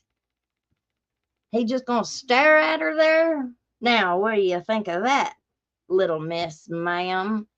They didn't do a damn thing. We will take that and get it to the police commission, and if you all want to go to executive session. Police commission. Now, what do you think a police commission is? Well, apparently, A police commission is like 3 of these city council members, and they just go and meet and talk about the complaint against the officer. Well, they didn't take no action. To look at it now, we can, or we can. Okay. They just put it off, put it off, put it off. It went away. Bye-bye. Okay, now I'm going to read to you this article that they wrote in the newspaper. I'm not going to throw it up there. I'm just going to read it. The Jenkins City Police Commission is expected to meet soon. They don't even have a date. Just soon. With a Rocky Hollow couple who feel they are being harassed by a police chief who refuses to take seriously their complaints about a neighbor's behavior since he shot and unalived their family dog.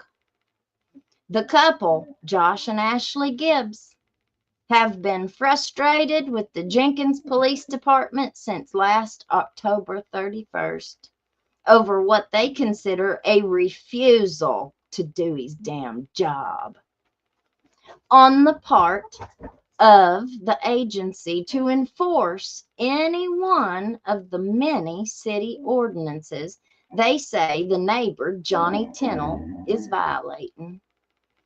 While attending the City Council's July 7th meeting concerns, the couple grew angry over reading their copy of the monthly activity report Police Chief Jim Stevens provides to the council. So is that all he has to do is work up that 4-sentence page, type it up, say how many people he saw, how many cars for the month, and then just give that to the city council meeting every month? Man, I want a job like that. I mean, how come people like me can't ever get a job like that? My gosh.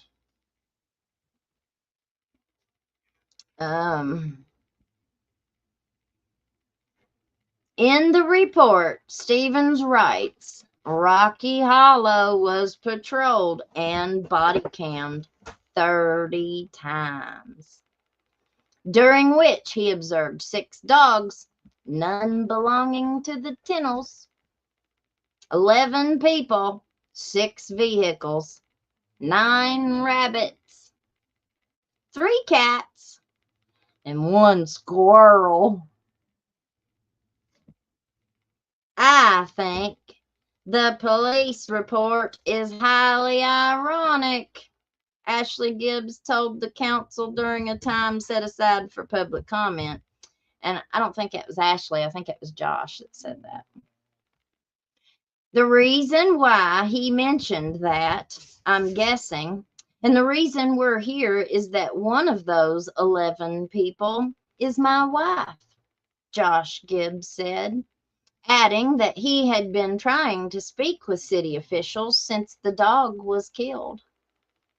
We've had issues with dogs, neighbors, and a few other things, Mr. Gibbs added. And not once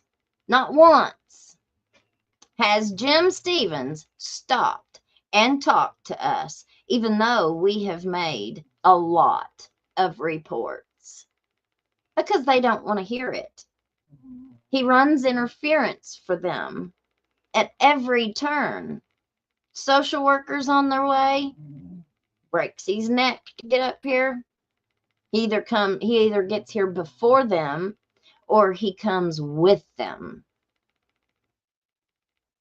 in a little what do you call it when you got a bunch of cars in a line.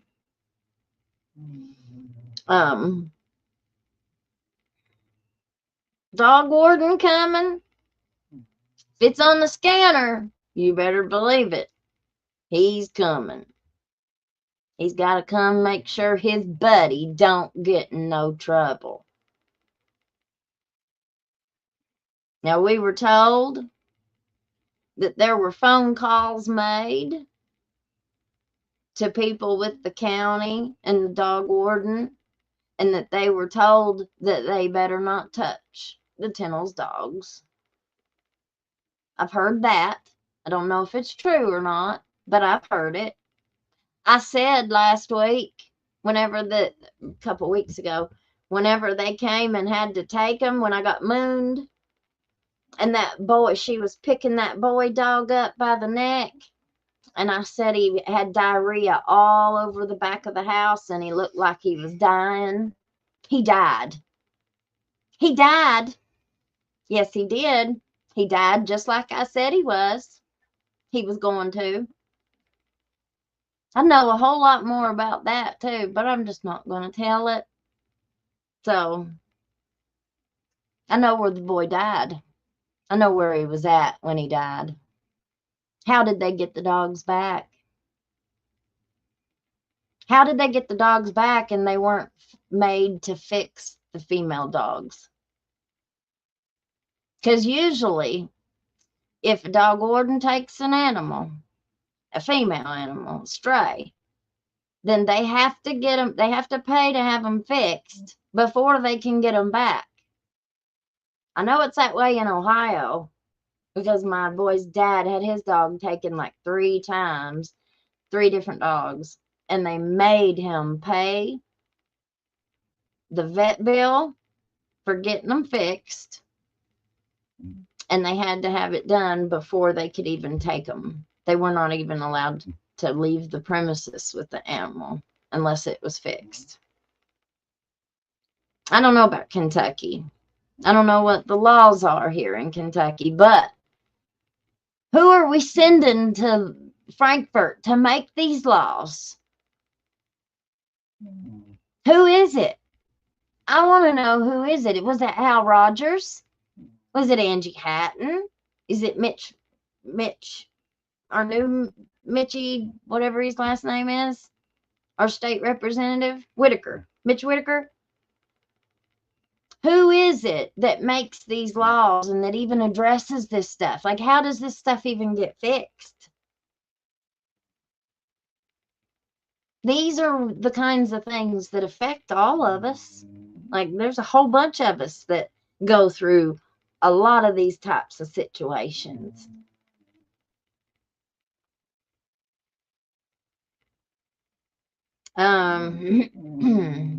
Let's see. The Gibbs say that when Stevens does patrol Rocky Hollow, he doesn't do anything about the large amount of litter and junk they say has accumulated on Tennel's property. Now, the guy that wrote this article, he knew that wasn't right. He interviewed Ashley, and Ashley told him, he asked Ashley if he could use the pictures, and she said, well, those are Elizabeth's. Never said a word. Never tried to talk to me. Not once. And there ain't nothing on the Tennels. The Tennels don't even have any property, number one. They're renting it.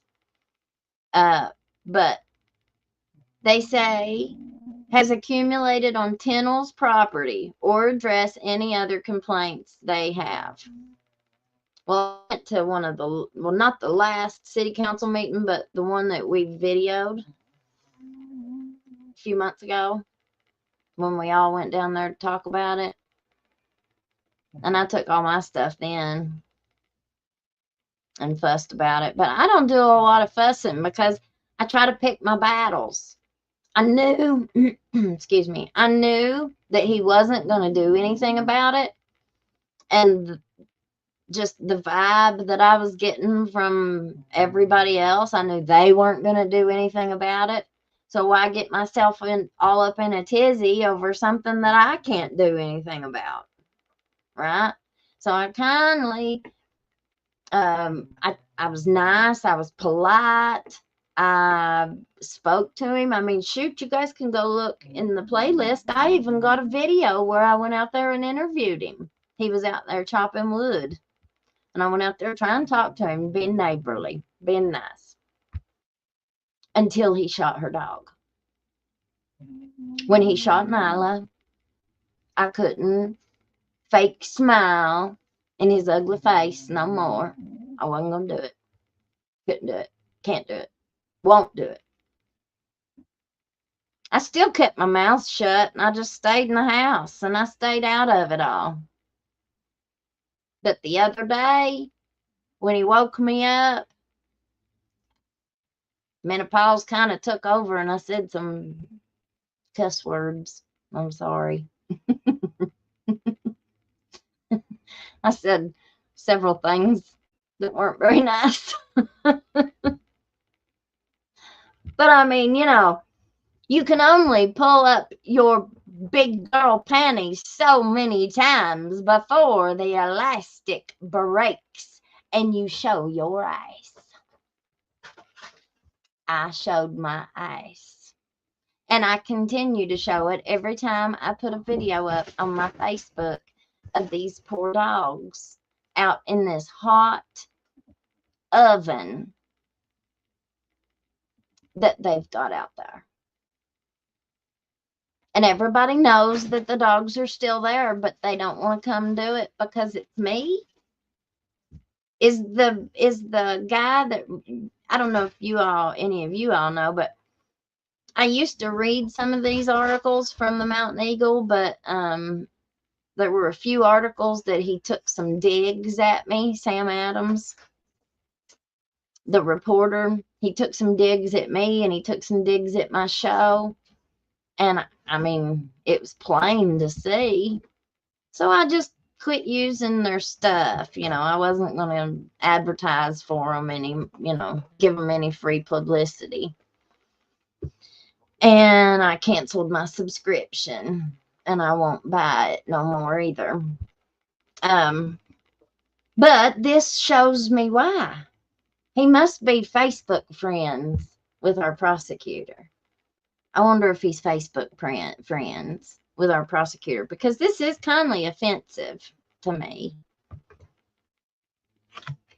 Somebody's up here on my computer trying to say hi. Mwah. Like we don't rescue animals. Like we've not been helping rescue animals in this community ever since I've lived here. Oh, no. But no, I don't want to take care of them. I sure don't. No, I don't. And I don't feel one bit bad about it.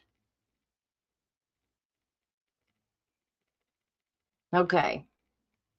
Let's get back to the article. That they obviously go to great lengths to not mention me.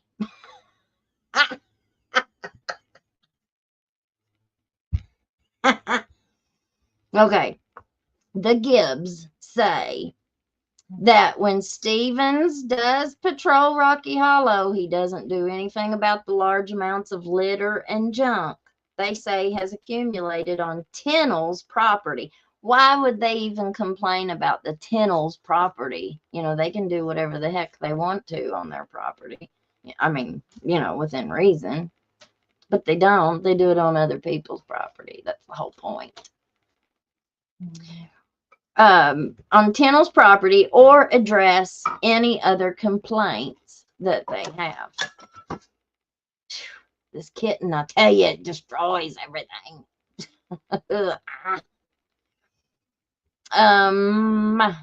Rather, said Mr. Gibbs, Stevens stops at the top of the couple's driveway and just sits there.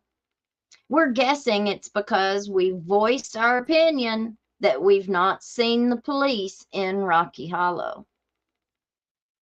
Mr. Gibbs continues, now, I've not said that since November, possibly. So, Josh, told the mayor that he hadn't even seen Jim Stevens patrol up here. This was back when he shot the dog. That was October 31st. Josh ain't even mentioned it since November. Here he comes. Go gadget body cam. Go gadget body cam. It only shows what they want it to show, or they won't give it over.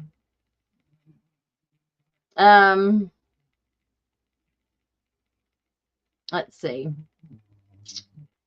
So Steven stops at the top of the couple's driveway and just sits there.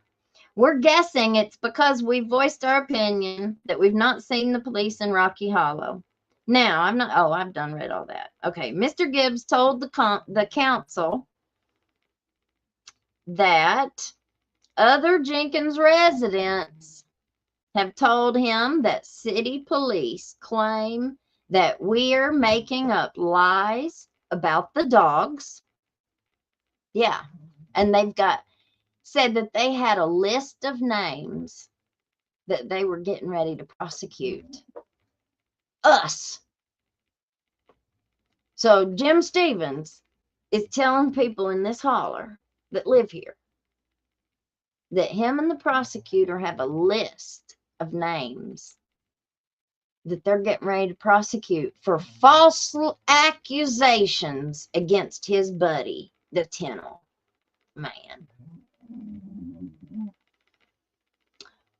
Well, I guess it's a good thing I haven't been calling, because my name won't be on there if they go to pull up all them things. But it don't matter.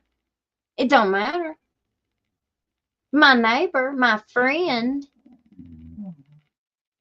has been calling. I'm glad that she has been. I'm glad, because we wouldn't have any record of how many times they've called if they hadn't called.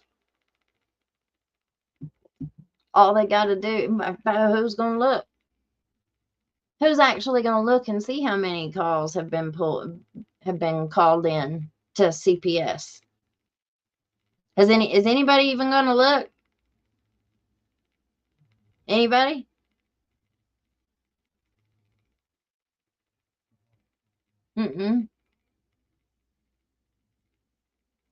Ashley's sending all of her stuff to the Attorney General.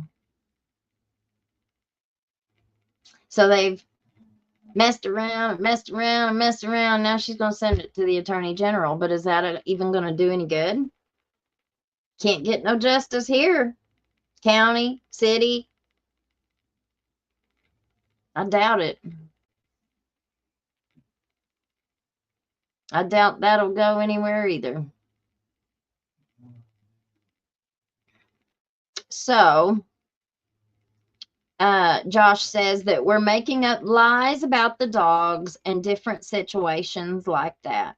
I've never once spoken to a police officer with the city of Jenkins except for asking about an event relating to a fire. Mr. Gibbs, who works at an eye care clinic, was a member of the Jenkins City Council before he resigned. Yeah. Her husband was on the city council. My friend, my neighbor.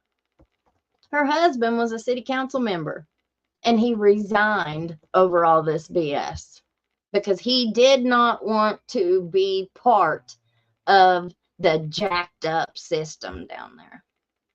I better let him say why he resigned, but he resigned over that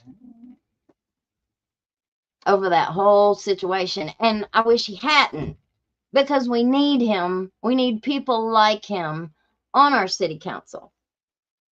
We need people who are going to actually help the community. Like I said, remember, we're people who would put money into our properties. We're going to better and beautify our properties. I mean, I can't do a damn thing as long as all this shit's out here, right? But if you're going to keep it wouldn't matter if it wasn't me. Whoever else lived in this house, if I sold it to somebody, somebody else moved in, this fool would do them the same way. He'd do them the exact same way. So whenever they're not doing whatever they need to be doing to handle this mess, I mean, what is it now? Pride? Because we've called you out so many times, and now we're actually calling you out on wherever for the world to see. Well, you weren't doing anything before we called you out. So now that we're calling you out, now you get mad and embarrassed. Well, you ought to be embarrassed for your own actions, not because we're calling you out.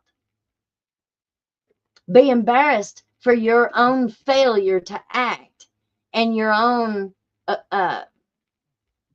mistake, I don't know, for allowing this to escalate to this level. Like, I just want the hell out of this holler. I ain't gonna put no money in this house. You can forget that. Forget that. Mommy still wants to put a deck all the way around it. How and why would I ever do something like that when the system fights against us? Do you think that's going to be good for tourism? I guarantee you, if it was Jim Stevens' nice house that he has on the creek, if his neighbors started dumping crap all in his yard, I don't think he would be so happy to accept it. No, I don't think he would. If somebody showed up in their backyard and just threw a bunch of crap together and threw a couple dogs out there and said, "See ya, peace out, see you on the flip side," and you don't know what, like, they haven't lived here in almost a month. They don't ever come back here. The only time they came here was when they had to let the dogs out of a house that they had tied up for 7 days in a house with no electricity, no air, no nothing, pooping and peeing all through the house. They still ain't never even come back to clean it. The boy had diarrhea all over the back porch before he died. But this isn't animal cruelty. This isn't animal neglect. This isn't abuse either, right?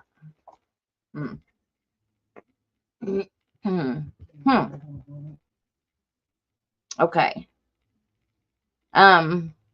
Mr. Gibbs resigned after the episode involving the dog. According to Mrs. Gibbs, who is a hairdresser and a very popular one, and she does a lot of people's hair in this community, and she works right across the street from City Hall. I mean, you would think that if her husband's on City Hall, or I mean on City Council, her family has been here for their whole lives. She is a staple in this community, not just her, members of her family, very close members of her family are big in this community, play big roles. You would think that they would want to do what's right by her. Just by her and her husband. Why would they take the side of a criminal who's nothing but trouble, disrespectful? You all saw him. Why? You tell me why. When there's so many calls, and not just coming from us, the school was calling. People from the school called repeatedly. Nothing ever happened for a long time. I mean, a long time.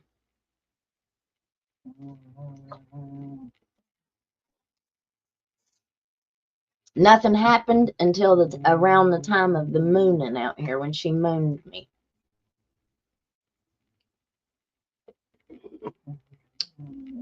I don't know what happened, but they ain't living here no more is all I care about. But I sure don't want to be taking care of these two dogs out here and having to watch them. I mean, what do you have? Do you let them go and let them run the neighborhood, which is where all the complaints came from in the first place? Because what happens when dogs don't get fed regularly? They tear you people's garbage up.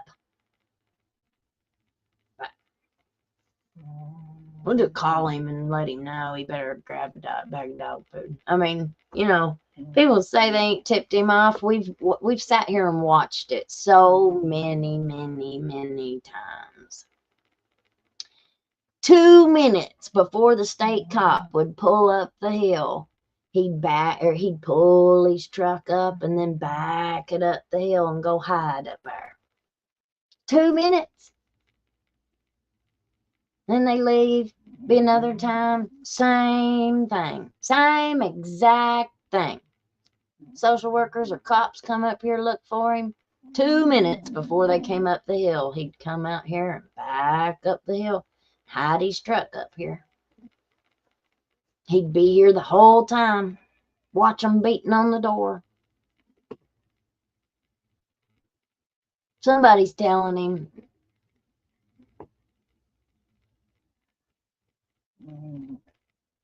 It's on video, Miss Leanne. Go back into the playlist and watch it. You'll laugh. It's not, it would be funny if it wasn't so sad, because, you know, there's children and dogs that are vulnerable, you know. Like, I'm a dog lover, but I don't love those two dogs. Those are the only two dogs in my entire life that I can ever say I don't love those dogs. No, I don't. I've been bit like 5 times by these dogs. One of them, I got it on video when it bit me, and I sent the security camera video to the city through our mediator, and the state cop said that he was given a criminal summons. What the heck is a criminal summons? Because nothing ever happened about it. I never heard another word about it.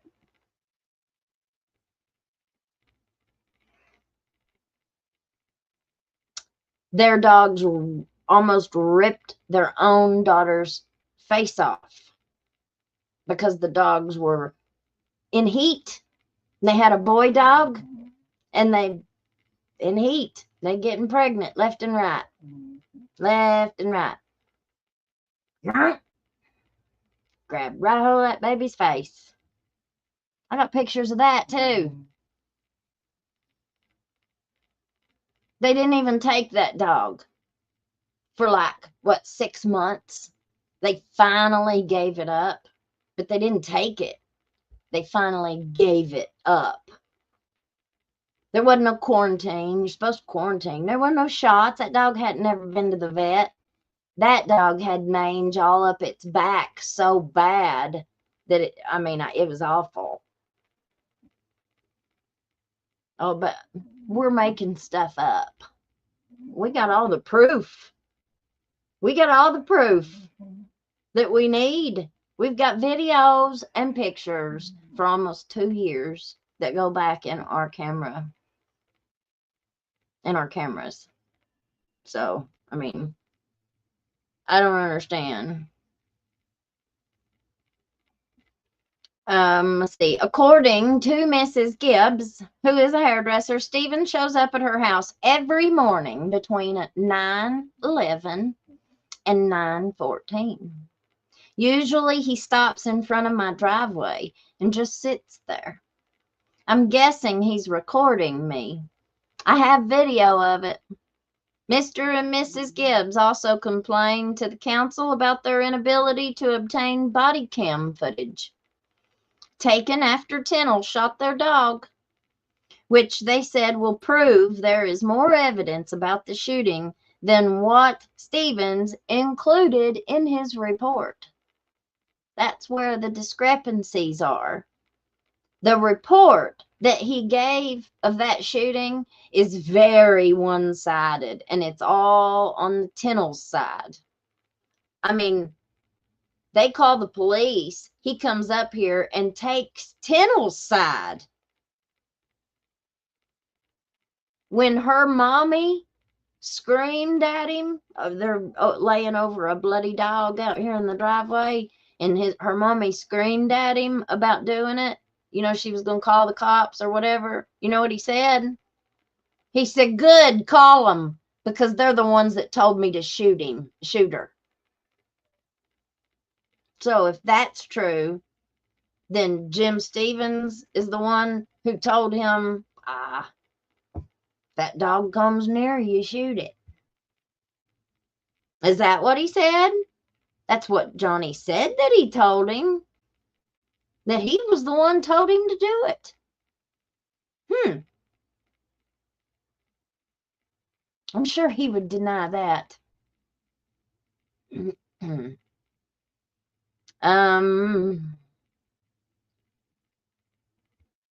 At the time of the incident, Stevens said Tennell could not be charged with a crime because Tennell told him the dog had acted in an aggressive manner toward himself and his daughter.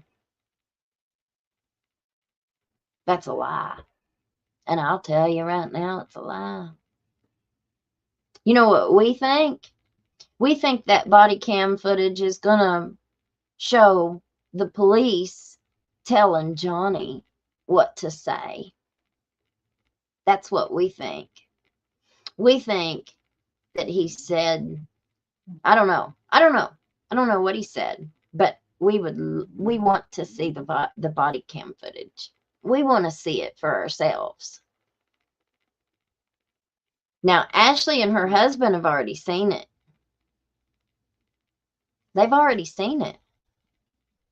They just won't give him a copy of it.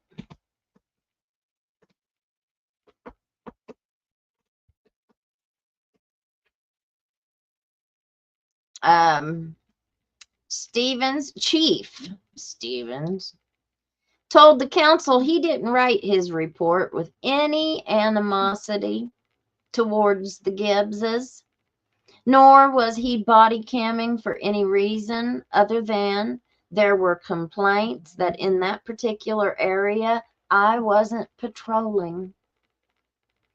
So even when the Tennells left and weren't staying here, you know, because that was the source of all the calls and the complaints in the first place.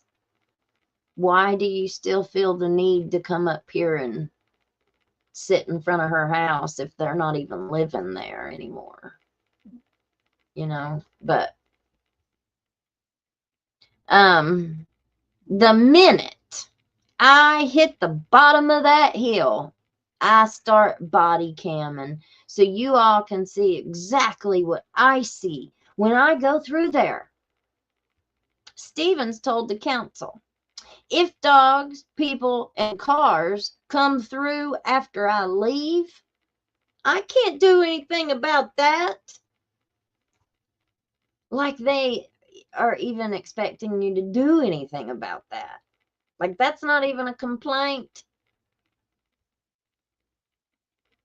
The complaint, if the dogs didn't bother anybody, then there wouldn't even be a need to call. Like if they were just roaming free and they didn't bite people and they didn't attack kids and they weren't destroying your garbage, nobody would call. People aren't calling just because they see a dog out of the yard. Like that's what they're acting like. That's farthest from the truth.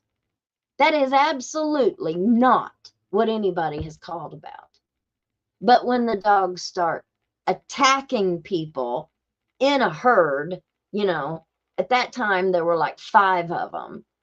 Now there's only 2. But back then, there were more. There were like 4 or 5 of them at one time, and then there were 3, and then there were 4 because they had another litter. They had a lot more than that, but dog warden finally took them. And each time they've had a litter of pups, it's been hell to get the dog warden to take the pups because they don't want to give up the pups. So you can imagine every time one of the girls gets pregnant, oh my goodness, babies, babies, babies. Babies don't stay babies. They grow up to be full-grown dogs. And anybody that knows how dogs act when there are more than one. I take my dogs out one at a time on a leash. That's a whole lot more work for me, and it's a pain in the ass. But I can't take both of my dogs out at the same time. It's just the way that they are. If one dog starts to attack something, if there's 3 dogs there, they're all going to attack it. Like they could be friends with the one that they're attacking. It don't matter. If one of them starts to attack something, the others jump in. And it's called the pack mentality. People do it too. People do it too. But these dogs did it really bad. They didn't just bite me. They've bit my son. They've bit my son's friends that were spending the night here. They have, Ashley has a new little dog now. You know, Nyla was a big dog. This little dog that she's got is a little mop looking thing. If those dogs were to get a hold of her, they'd rip her apart. And they've chased her several times. They come in Ashley's yard, left and right, and try to kill her dog. Her new dog, her new puppy. The puppy's usually quick, and gets away from them. But what if it doesn't next time? But no, we just have to suffer because Jim don't see it. None of that's going on when I get up there. They're good. They're always in the gate. Well, they can jump that freaking gate. Just because they're in the yard when you drive around, as soon as you drive down the road, they jump the gate and chase you down the road. I guess you didn't look in your rearview mirror to see them. I mean, it's just ridiculous. Stevens told Ashley Gibbs that if she sees a city ordinance or other law being violated, she needs to make a statement that he can take to the county attorney and they can take action. She's made blue million of them. How many more statements do you need? Like we had a messenger, like we were messaging all this stuff to our mediator. Now, I know him. He's my kid's baseball coach. He's a good dude. We love him. He did his job. His job wasn't to do anything but to relay it back to the city. They didn't want to have to deal with me or Ashley, so they made us Chris's problem. Well, Chris did everything he could. He did everything he could. It's the city's failure to act. Why? Because Jim says so? Because Jim says that they're good people? Well, I think that that's a very big, I think that shows a very, a lack of,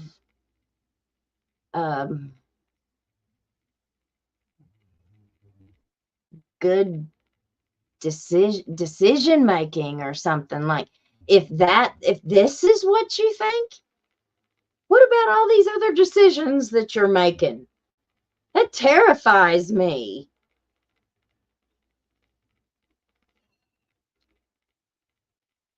If you're making this bad of decisions, like you're letting your pride get in the way a little too much, instead of just coming out and saying, I'm sorry, I screwed up, I'm sorry, I made a mistake.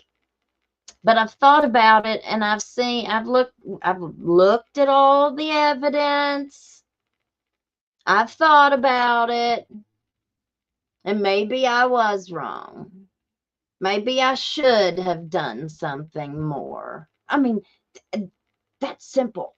That's very simple. Maybe I should have done something more, but we'll fix it now. No, no, no, no, no, no, no. Cannot admit a mistake. That's why we see innocent people in prison too, because prosecutors cannot ever admit that maybe they made a mistake. Cops won't, will not, refuse.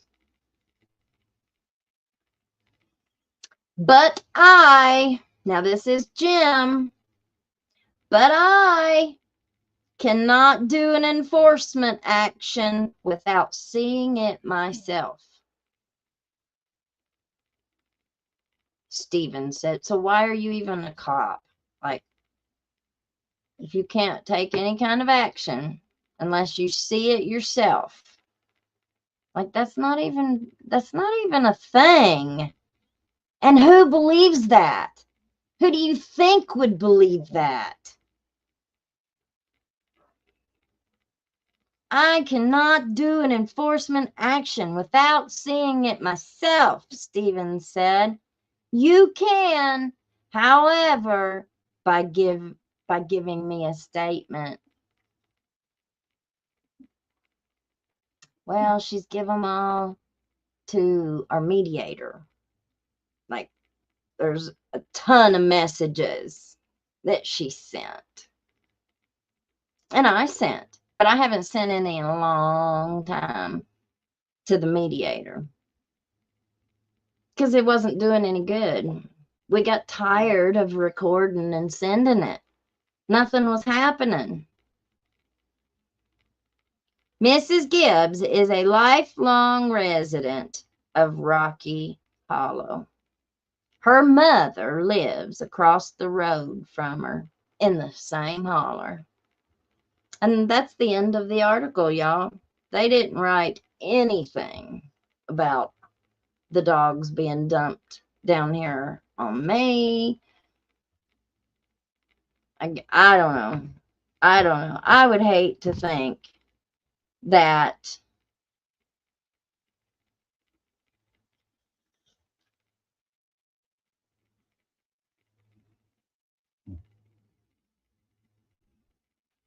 I think that we've just got a big mess.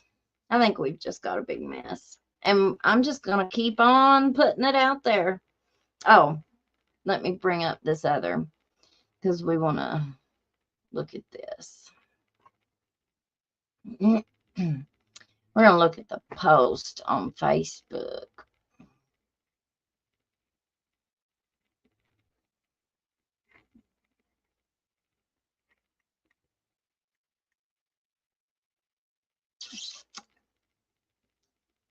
I don't know if you all saw these, because I didn't put a lot of them on YouTube.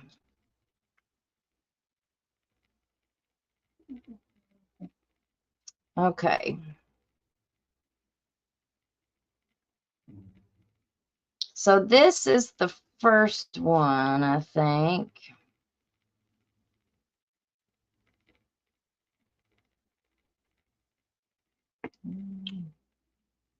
Well, there we go.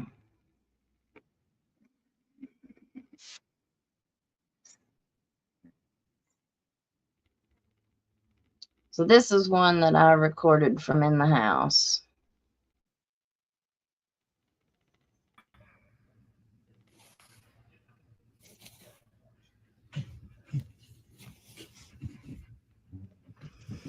Well, it's gonna be the best freaking doghouse ever, y'all.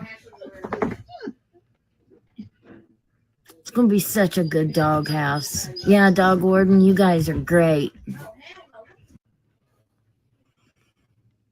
So he's Nobody gives in my damn. backyard, Nobody gives digging up all this damn. stuff. Nobody gives a damn. No, they don't.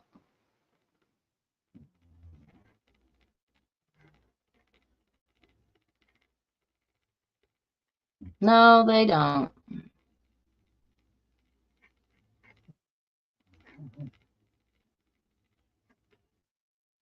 Okay. That's not the one.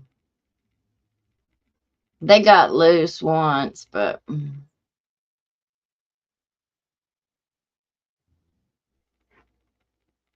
okay. It's been a mess, y'all.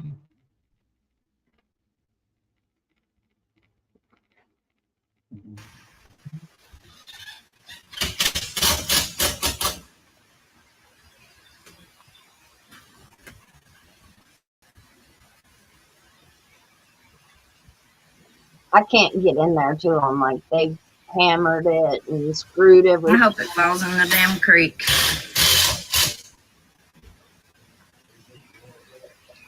I can't stay out here, Alan, or I'm gonna get myself in trouble.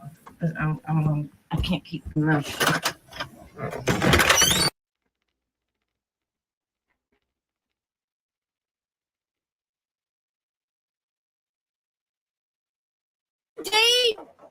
Dude, you don't even own that. You're renting to own. You talk so much shit and you think everybody just gonna believe you. All right. Yep. Let's call police. Then you ain't got no deed.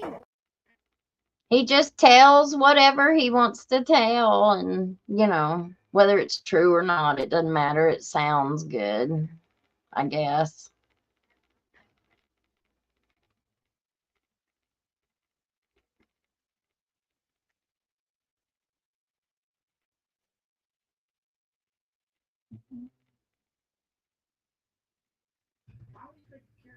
They're on my property. He just keeps coming back here. Now he's gonna build this, put these dogs back here, and then he's gonna leave because they ain't been living here.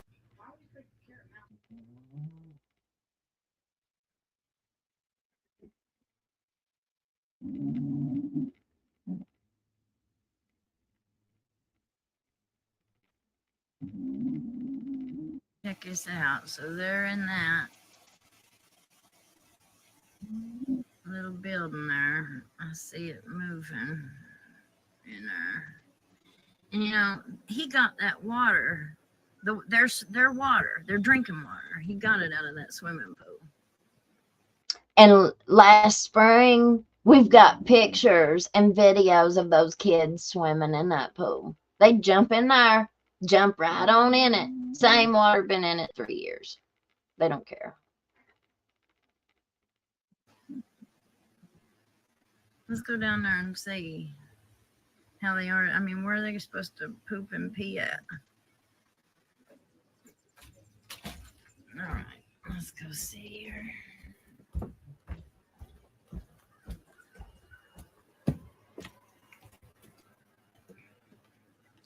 There's my drink, y'all. Mountain Holler. Oops. I got my shoes on. I probably should have put shoes on. That's probably pretty stupid to come down here without my shoes on.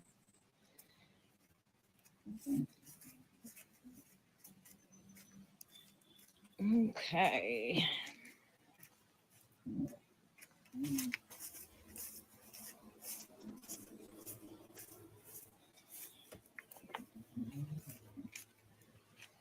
I hope I don't step on anything. What are y'all doing? Are you okay? Oh, I know.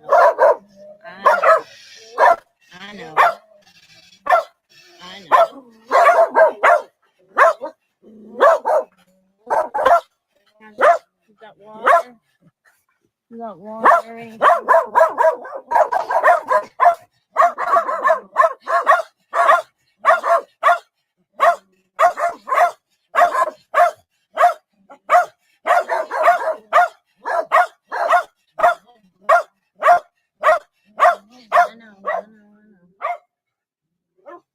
So this is what they're in. They don't live here. They don't live here anymore. Great water. And I can't even get water in there to them. Like, there's no way for me to even, I can dump food, but they got plenty of food there as long as it don't rain, because if it rains, every bit of that food's going to be ruined. But there's no fresh water. That's disgusting. Okay, yeah. But I'm the bad guy here, y'all. I'm the bad guy. How does that work? Please tell me how that works. That he is allowed to do all of this to my house. That's my house right there. That's his house. And he just backs his trailer in here and just unloads it and just keeps unloading. I've got the deed. Yeah, we found the deed yesterday. So I have my deed, and my name ain't even on it. It's Mommy's name. So Mommy owns this, but same thing, same difference. She went down, she started down the driveway one day, and she was going down there to start tossing all that wood over his fence. And I had to beg her not to, because I was afraid he'd shoot her. And my mommy, is 80 years old.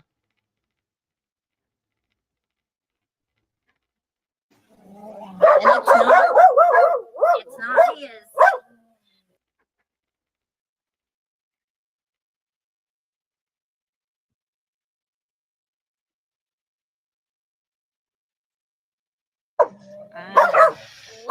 I know. Okay, I think that's the same one. Now I went down. I think it might have been the same day.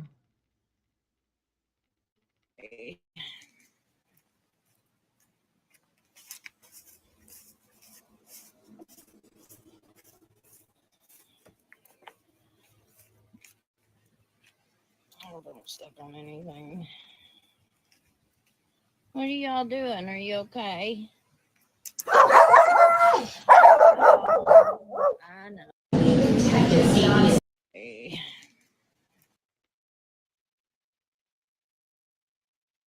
Here we go. I know. I know.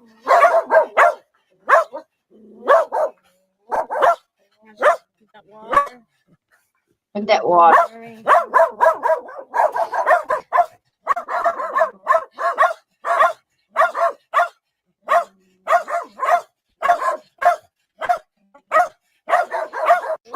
I know. I know. I know.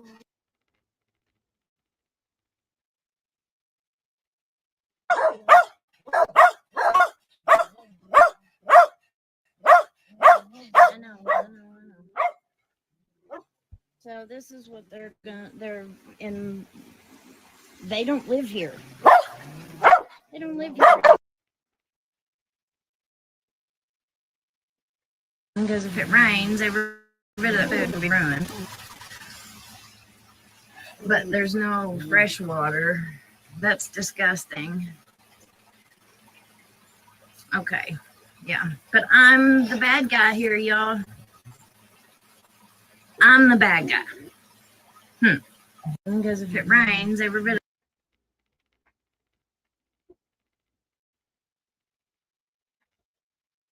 and I know, girls, but like I don't even know how to get to your food. That water is disgusting. How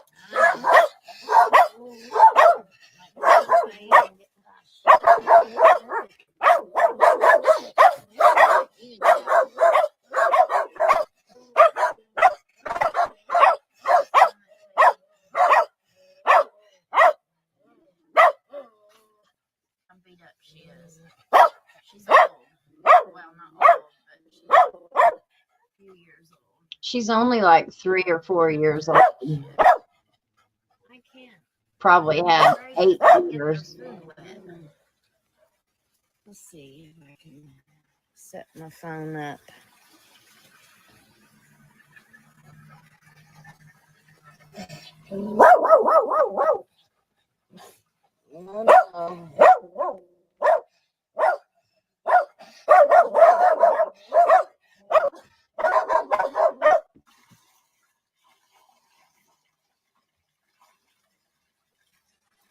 Because it's on my property, I guess. They're all mad because I'm putting it on social media. I mean, they're all mad. I know, girls, but I don't even.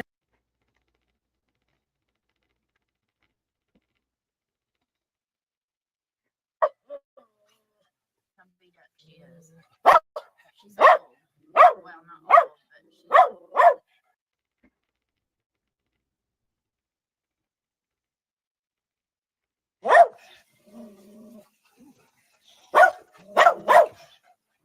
It's cleaner than the green. I mean, I'm afraid I'm going to get bit by a dumb snake or something down here, y'all. Like,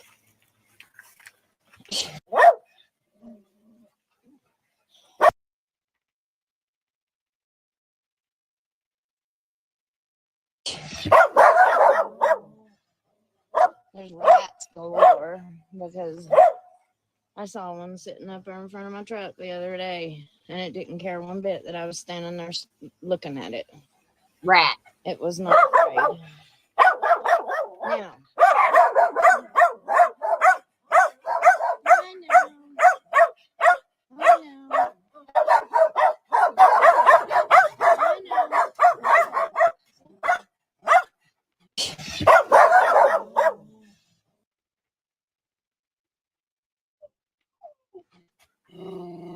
okay.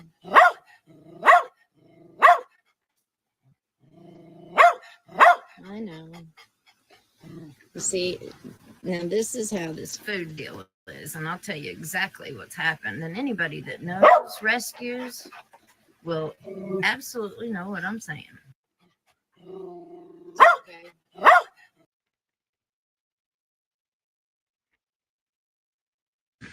Okay, so they take these spells where they feed them, and then they go longer periods of time where they do not feed them. And so they'll be really, really, really, really hungry. And then they'll go buy, like you can tell, he just went and bought a bag of dog food and poured the whole bag of dog food out. Now see, she's actually drinking it now that I've cleaned it up some. I mean, this is just a shame. Okay, so they take these spells where they feed them, and then they go longer periods of time where they do not feed them.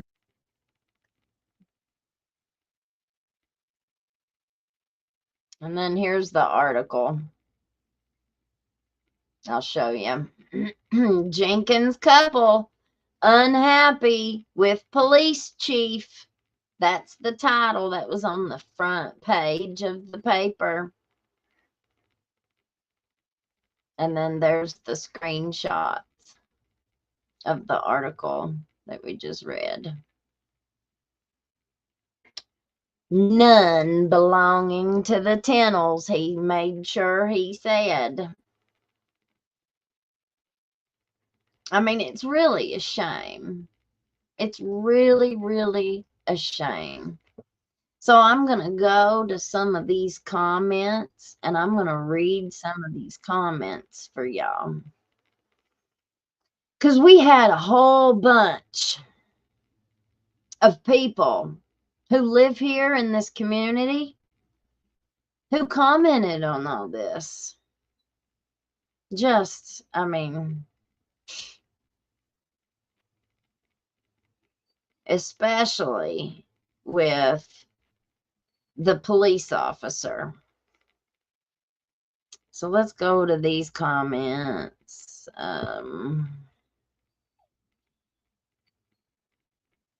Under this first one. Let's see. Everybody's saying call Mountain News. Why don't he just let someone take those poor dogs?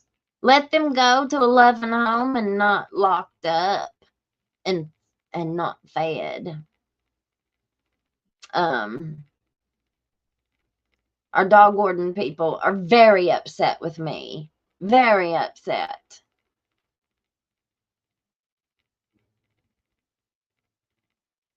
One person says, this is horrific. Any other place would have this dude in jail in a New York minute. I think I'd try complaining to a county attorney or somebody at Frankfurt.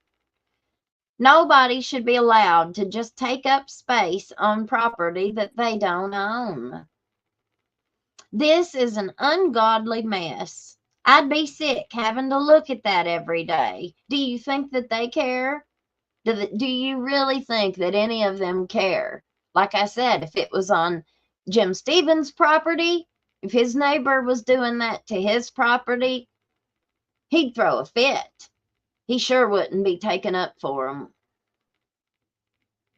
And I have no trespassing signs. There's a no trespassing sign right out here on the power pole that he's got his big trailer hitched to. I mean, it's an electric power pole out here, and he's got a hitch hooked to it with a trailer that you would haul something with. And he brings in, it's all junk. It's all garbage. There ain't nothing that's usable except for what I think is an illegal chop shop that he's running right out here on the city street. Only it's a wood chop shop. So they go out, well, they used to go out at midnight and come back at like 6 in the morning with about 7 or 8 or 9 or however many great big trees. And I mean trees that are that big around. And he loads them all up on his trailer, and then he brings them all back here and chops them with these machines out here that are like a sawmill that I have to listen to all night long out here in the street, because he does all of his work at night. Never sleeps. Never sleeps. Doesn't sleep during the day. Doesn't sleep at night. Might sleep a couple hours every 3 days or so. Maybe. But I think they're going out stealing people's timber off their property somewhere. And then at night when nobody can see it. And then they bring it all back here and chop it all up back here in this little cubby hole where nobody can see them. And then just stack it up, and sell it or whatever. But I guarantee you, there's something fishy with it. Makes me sick, buddy. Makes me sick. If this was my backyard, no one would be in it without my permission. That is animal cruelty and neglect and abuse. Let me get down. I don't know where the ones about Jim were, but I'm going to find them before I let y'all go.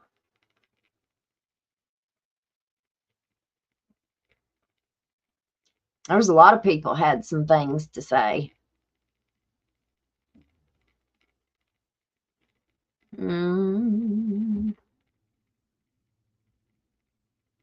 I dislike and hate Jim Stevens so bad. This is a comment on Facebook. He doesn't deserve to be the chief of police. He's a liar and a scumbag. POS. I have every reason to dislike him as well as the mayor. The mayor is just as crappy as he is. He has kept them in that position of power and authority this entire time and does nothing with him. Just like my ex. And she talks about something personal. Told him if he didn't do something with JS, that he was going to cause a lawsuit. And bam, he sure did. It's messed up because a day or so after she tried warning the mayor, they came up with something to get rid of her. She's talking about that girl that was a cop.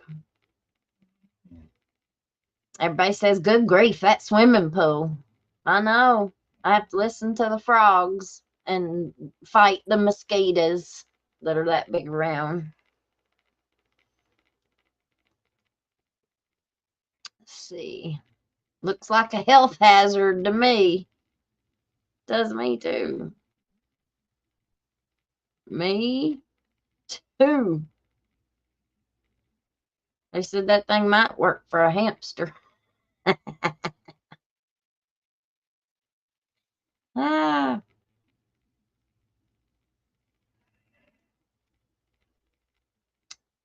Idiots. It's so hot and they're putting metal and tin up for their dogs. This is going to be a torture chamber for those dogs. This doesn't surprise me though.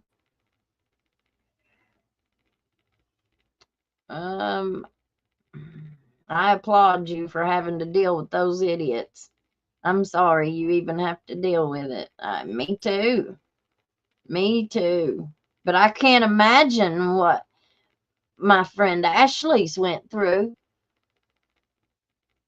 Him, unaliving a member of their family. Like if he had done that to Bella, I don't know. I'd have been in jail. I'd have been in jail or he would have had to have shot me. I wouldn't have been able to stop, hold myself together. There's just no way. I'm a hot mess when I get upset. I stutter. Can't think of nothing. Can't think of no comebacks until about 5 hours later, and then I'll think of a great one. I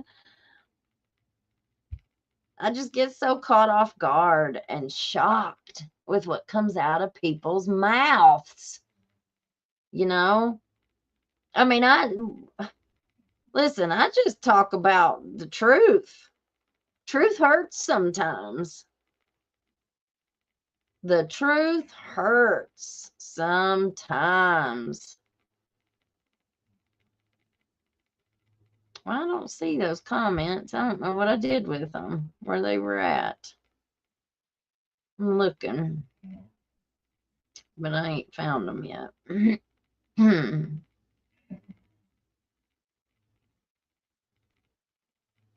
Let's see.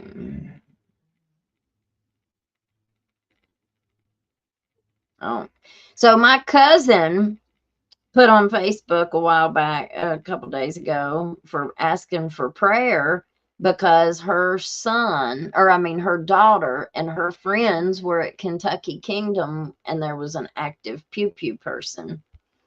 Well, it ended up being that one. I don't know if any of you all saw, but there was one in Lexington. And there was a lot of conflicting reports. One of them was like at the airport, and then you heard some others stuff, and it ended up being the same incident. It wasn't a whole bunch of different ones. There was just a bunch of conflicted information. So state police got a hit on a tag reader. And so they pulled the car over, and whenever the state police pulled him over, the guy pew-pewed the state police, and then he took off and went like 15 miles away, carjacked somebody and went like 15 miles away and pew-pewed like 4 people at a church, unalived 2 of them, and the other 2,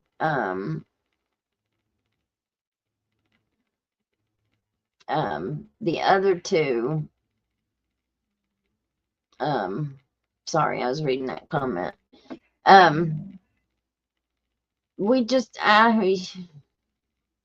don't want to cause these people so much.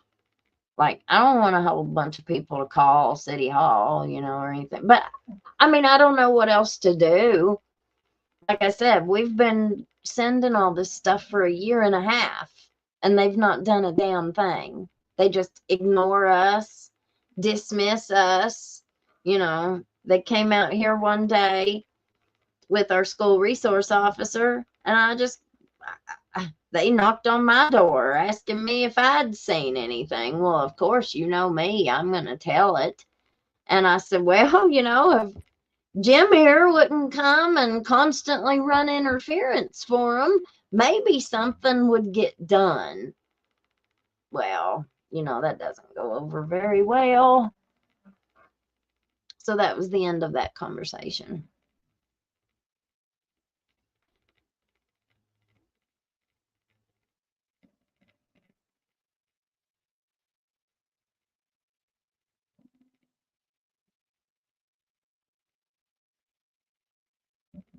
I may have to go back and find those comments another time. Man, there sure was a lot of them about other people's experiences with this police officer even long time ago. And I mean bad stuff. Said like allegedly he was asking them for stuff. This was before social media was as big as what it is now. All kinds of bad stuff. And you'd think that the city would read that stuff. Like if they're watching, they pretend like they don't. But if you ain't watching, why are you getting so mad? You can okay, let me go to the all comments. You can literally tell those poor babies are starving for attention and love. Makes me sad and pissed off at the same time. This is absolutely so sad. They're drinking pool water that is moldy and green that frogs have been in. Bacteria in.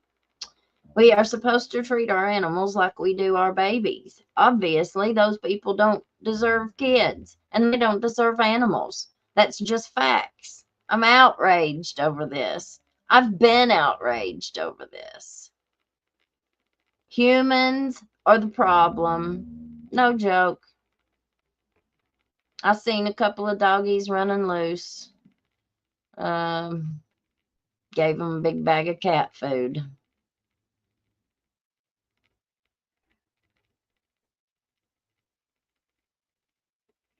That's ridiculous. People that do this stuff needs to be locked inside that cage the same way they do those dogs. And it was so nice of you to help these poor dogs. Well, that's God. Because I sure don't like them, I'll tell you. I don't like the dogs. And I like all dogs. I like all of them. But those, no, I don't. And I shouldn't have to be forced. I should not have to be forced to have them out here and be the only one that makes sure that they have water and food. Like, they're not mine. They don't live here anymore.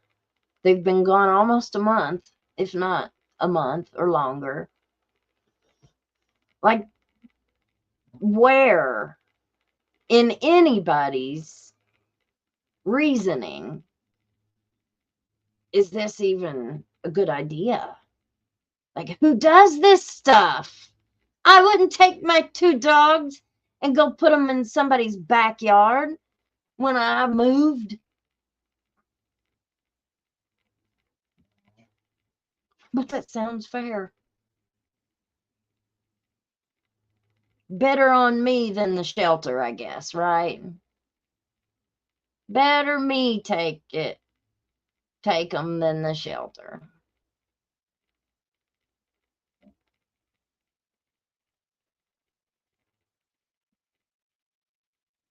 So, if he doesn't see a robbery, it didn't happen and can't be investigated, this is ridiculous. I'm sorry. And they tagged Ashley in that. He says he stops and looks at Johnny's property, not her. But he still hasn't noticed Johnny taking over my property. No, they don't care.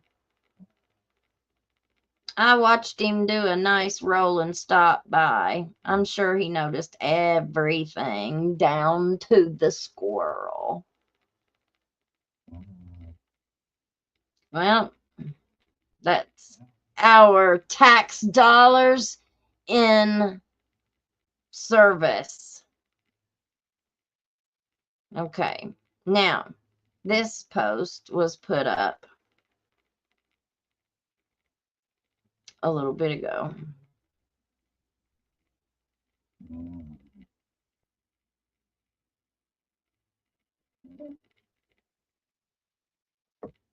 Let me send them here to my thing.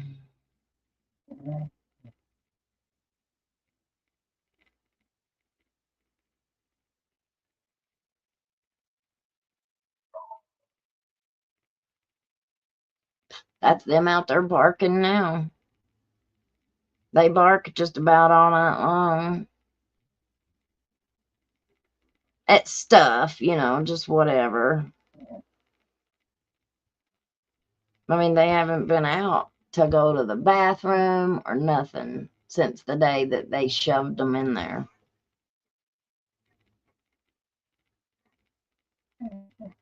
All right.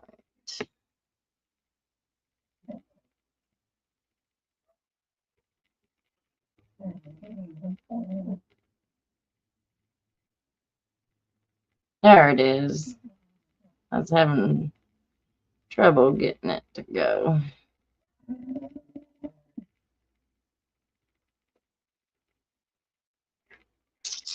Okay.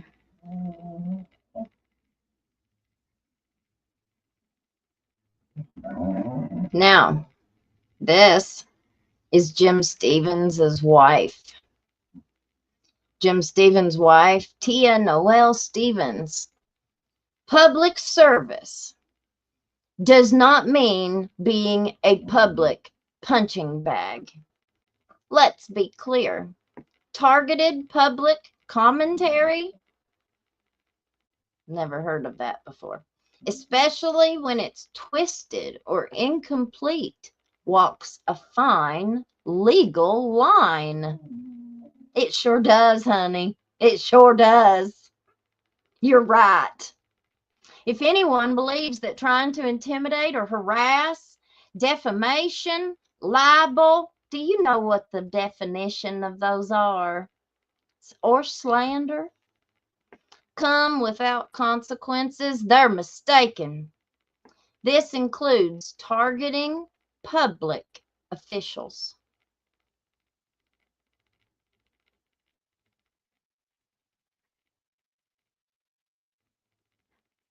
Now here, we see who all liked it. Well, look at her. Can y'all see?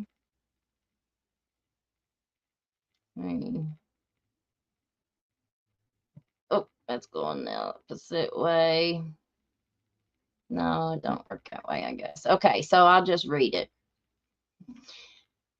Paula Sexton, Becky Adams, Tiffany Renee Sexton, Amanda Rue Mullins, Christy Bates, Cheyenne Sky Kaiser, Brooklyn Baker, Cora Fleming Bates, and Kim Looney Stewart. Now, Kim Looney Stewart is over the dog warden. That is the one who apparently, she's the lady who told, and we've worked with her. We've worked with her many, many, many, many times. Many times.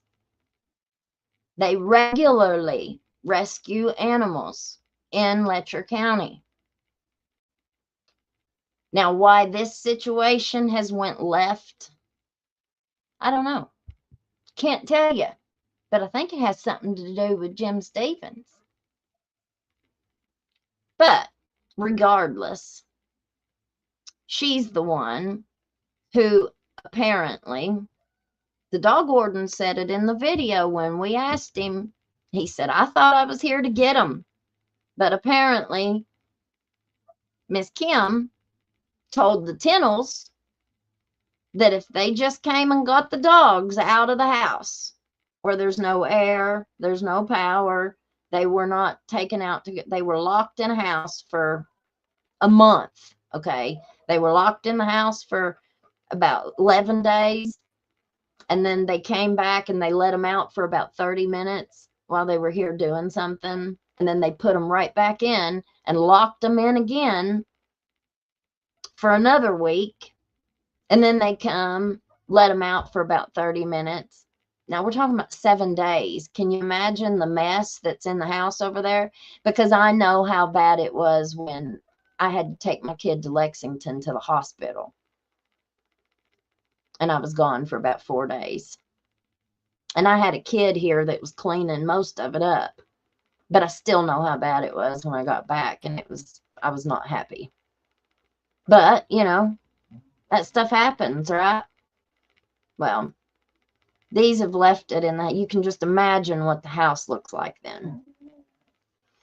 And so they were locked in a house for a month. And we're the ones who live here. They were gone. So we're the ones that live right next door to it. It's in our face every day. And we're animal lovers. I mean, what are we supposed to be doing? Are we supposed to call? Or are we not supposed to call? I don't know.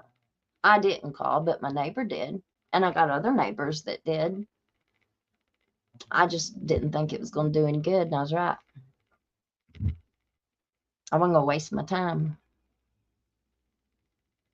So, instead of taking them like they said they were going to, they told us, you know, this has been going on for a year and a half.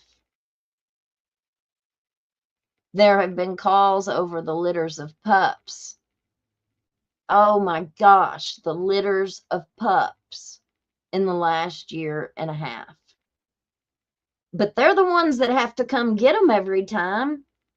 You'd think that they would get tired of taking in litters of pups.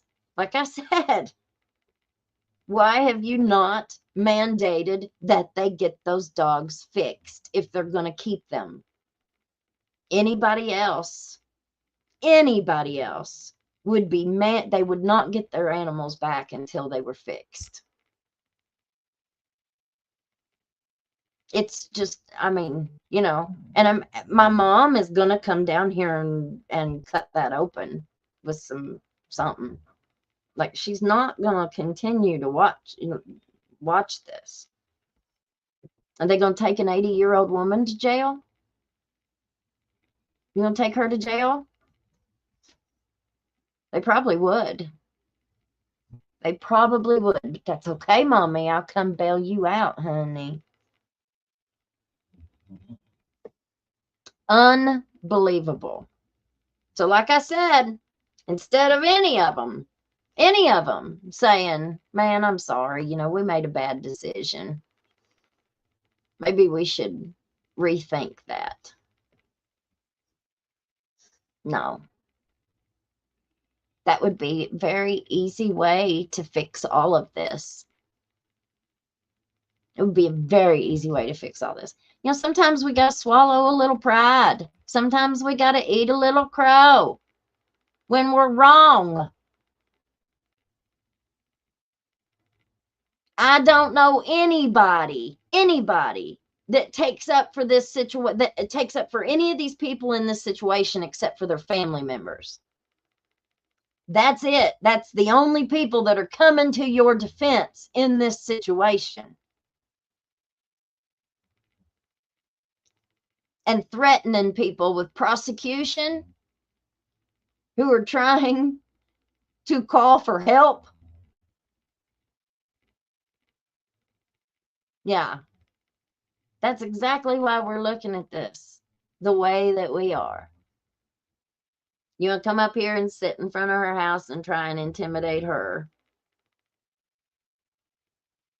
Or you try and force this situation on me until I react? I mean, you know, I don't know. But you know, one thing I do know about libel and slander and all that good stuff, you have to prove that we knew that what we were saying was false.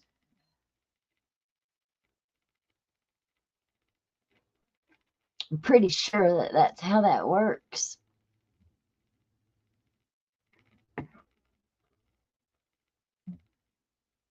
Pretty sure that's how that works. I would say a little bit more, but I'm not a lawyer, so I'll just keep that to myself.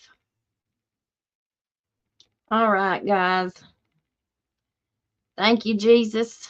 Lord, I'm so grateful. I am so grateful for your presence in my life.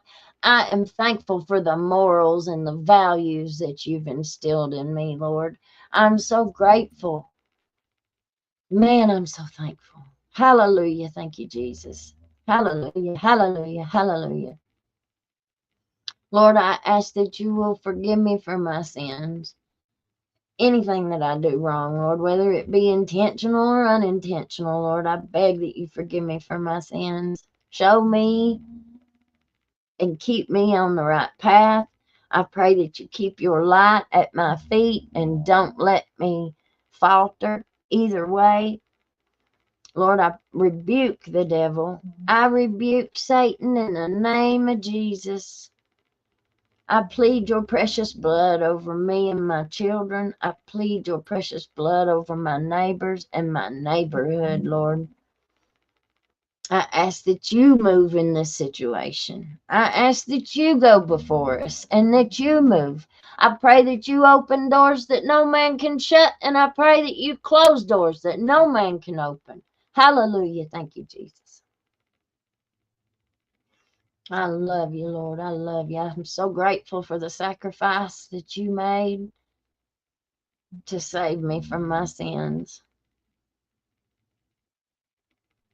I love you, Jesus. I love you, Jesus. Many of those that are out there, Lord, are struggling with health issues and medical problems, Lord. Some are getting ready to have some surgeries coming up, and some are just coming out of surgeries. Lord, I pray for Miss Carla. I pray for her arm. Lord, I pray that you give her a complete and total healing in the mighty name of Jesus. Your word says that we are to just try and touch the hem of your garment. Lord, all you have to do is speak it. She will be healed. All you have to do is speak the word. Speak the word only, Lord, and she shall be healed.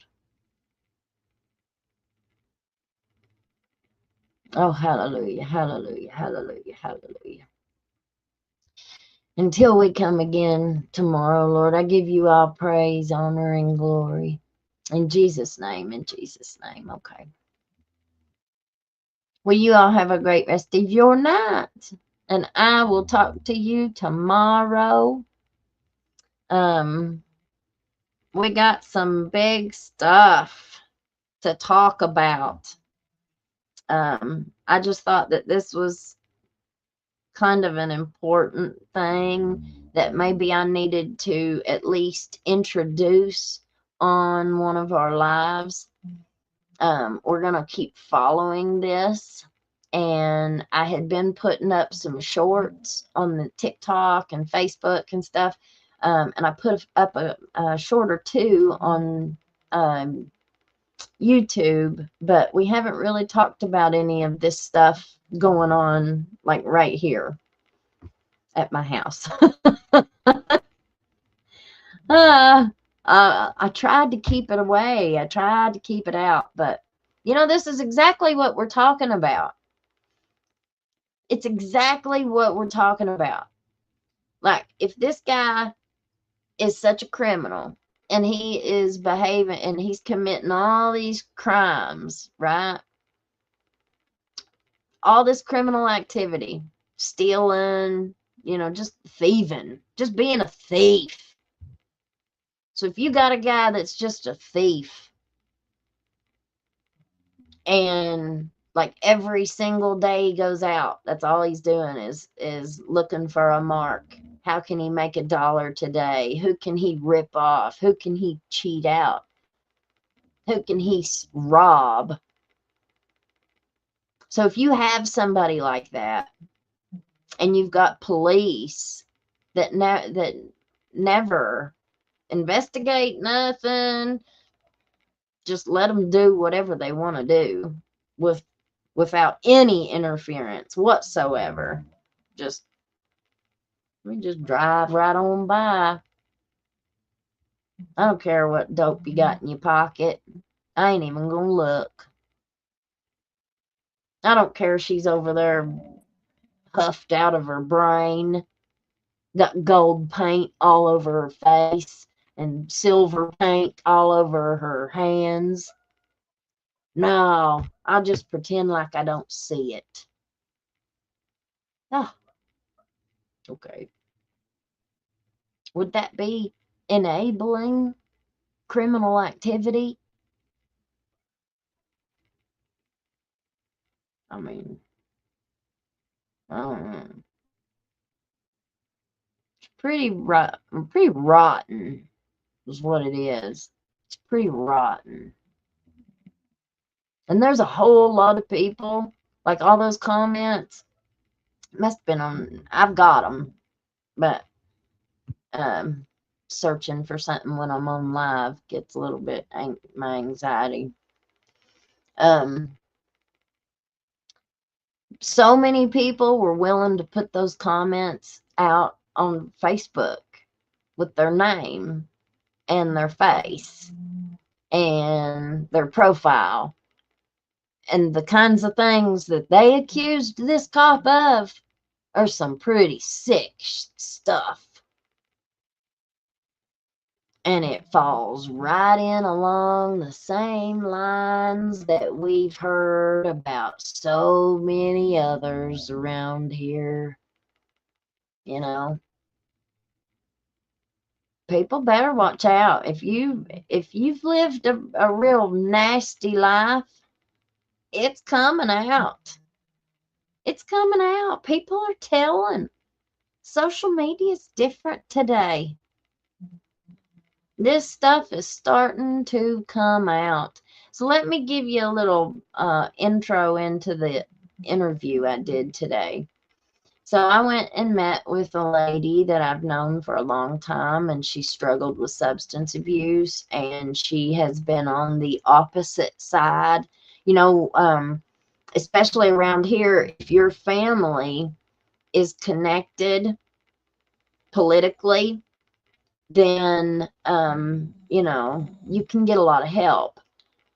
And when people break up or divorce or whatever, a lot of times, yeah, I'm sure it is. I'm sure it's like this everywhere, but here, man, it's really bad. If you divorce and you have children, a lot of times the people that don't have the family connections, like, they're getting screwed. Does not matter if they are the better parent. The kids need to be with them. It does not matter. What matters is who's got the connections, who's got the legal connections, who's got the money to hire the attorney, who's got the connections to the judge that makes the decisions. All of those things are very important. And when you're on the losing side of that, and substance abuse around here has really, been rampant. But you've got all these programs and you've got all these clinics, and they're talking about recovery, and they're talking about treatment, and they're talking about being your salvation, and they're going to be your savior. They have the answer And all you have to do is come to ARC. All you got to do is go to Beth's Blessing or whatever the name of it is. Rehab might as well have been turned into the new church. They made everybody a preacher.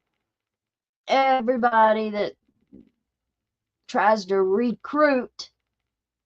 And where's the best place to go to recruit?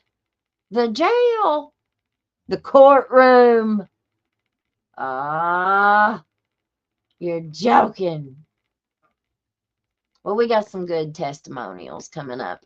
I'm going to break these up into like 15-minute segments. We're not going to have like a front to end. I'm just going to break them up into little pieces and throw them up there and like sound bites. They're going to be shorter, not big, long.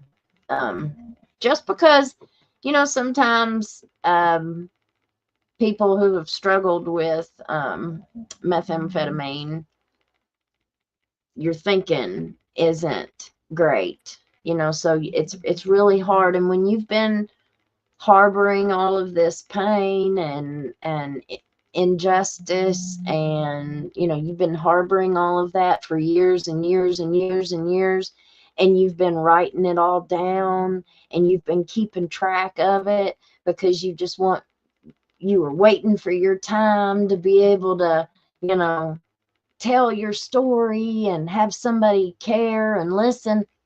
Sad thing is, people don't care. People don't give a damn about how much pain somebody put you through 5 years ago. I mean, they just don't. They just don't. And when somebody finally does sit down and listen to them, when they talk, everything kind of comes out just blah. And get overwhelmed with so much stuff, you know. And once somebody gets in the system, and once they have got their hooks in you, they will take your kids. Social workers, I can't tell you how many people's files have just been faked. They'll throw a bunch of false or blank documents in somebody's file, and it ain't until you put in an appeal or you do something with Frankfurt that Frankfurt goes and opens them files and starts looking. And then Frankfurt's like, oh, well, we better settle this. Why isn't Frankfurt coming into the county and investigating their people? Like, if they are aware of this kind of abuse of power and stuff like that, and they're opening cases on crap, substantiating cases on stuff that they shouldn't be, taking people's kids because they're on Suboxone. Oh yeah, taking people's children because they tested positive for Suboxone. That was happening. Can you believe that happened? I can't believe that happened, but it did. Anyway, all right, y'all. I will see you on the flip side. Have a good sleep. Bless you. Peace out, Girl Scout. Bye.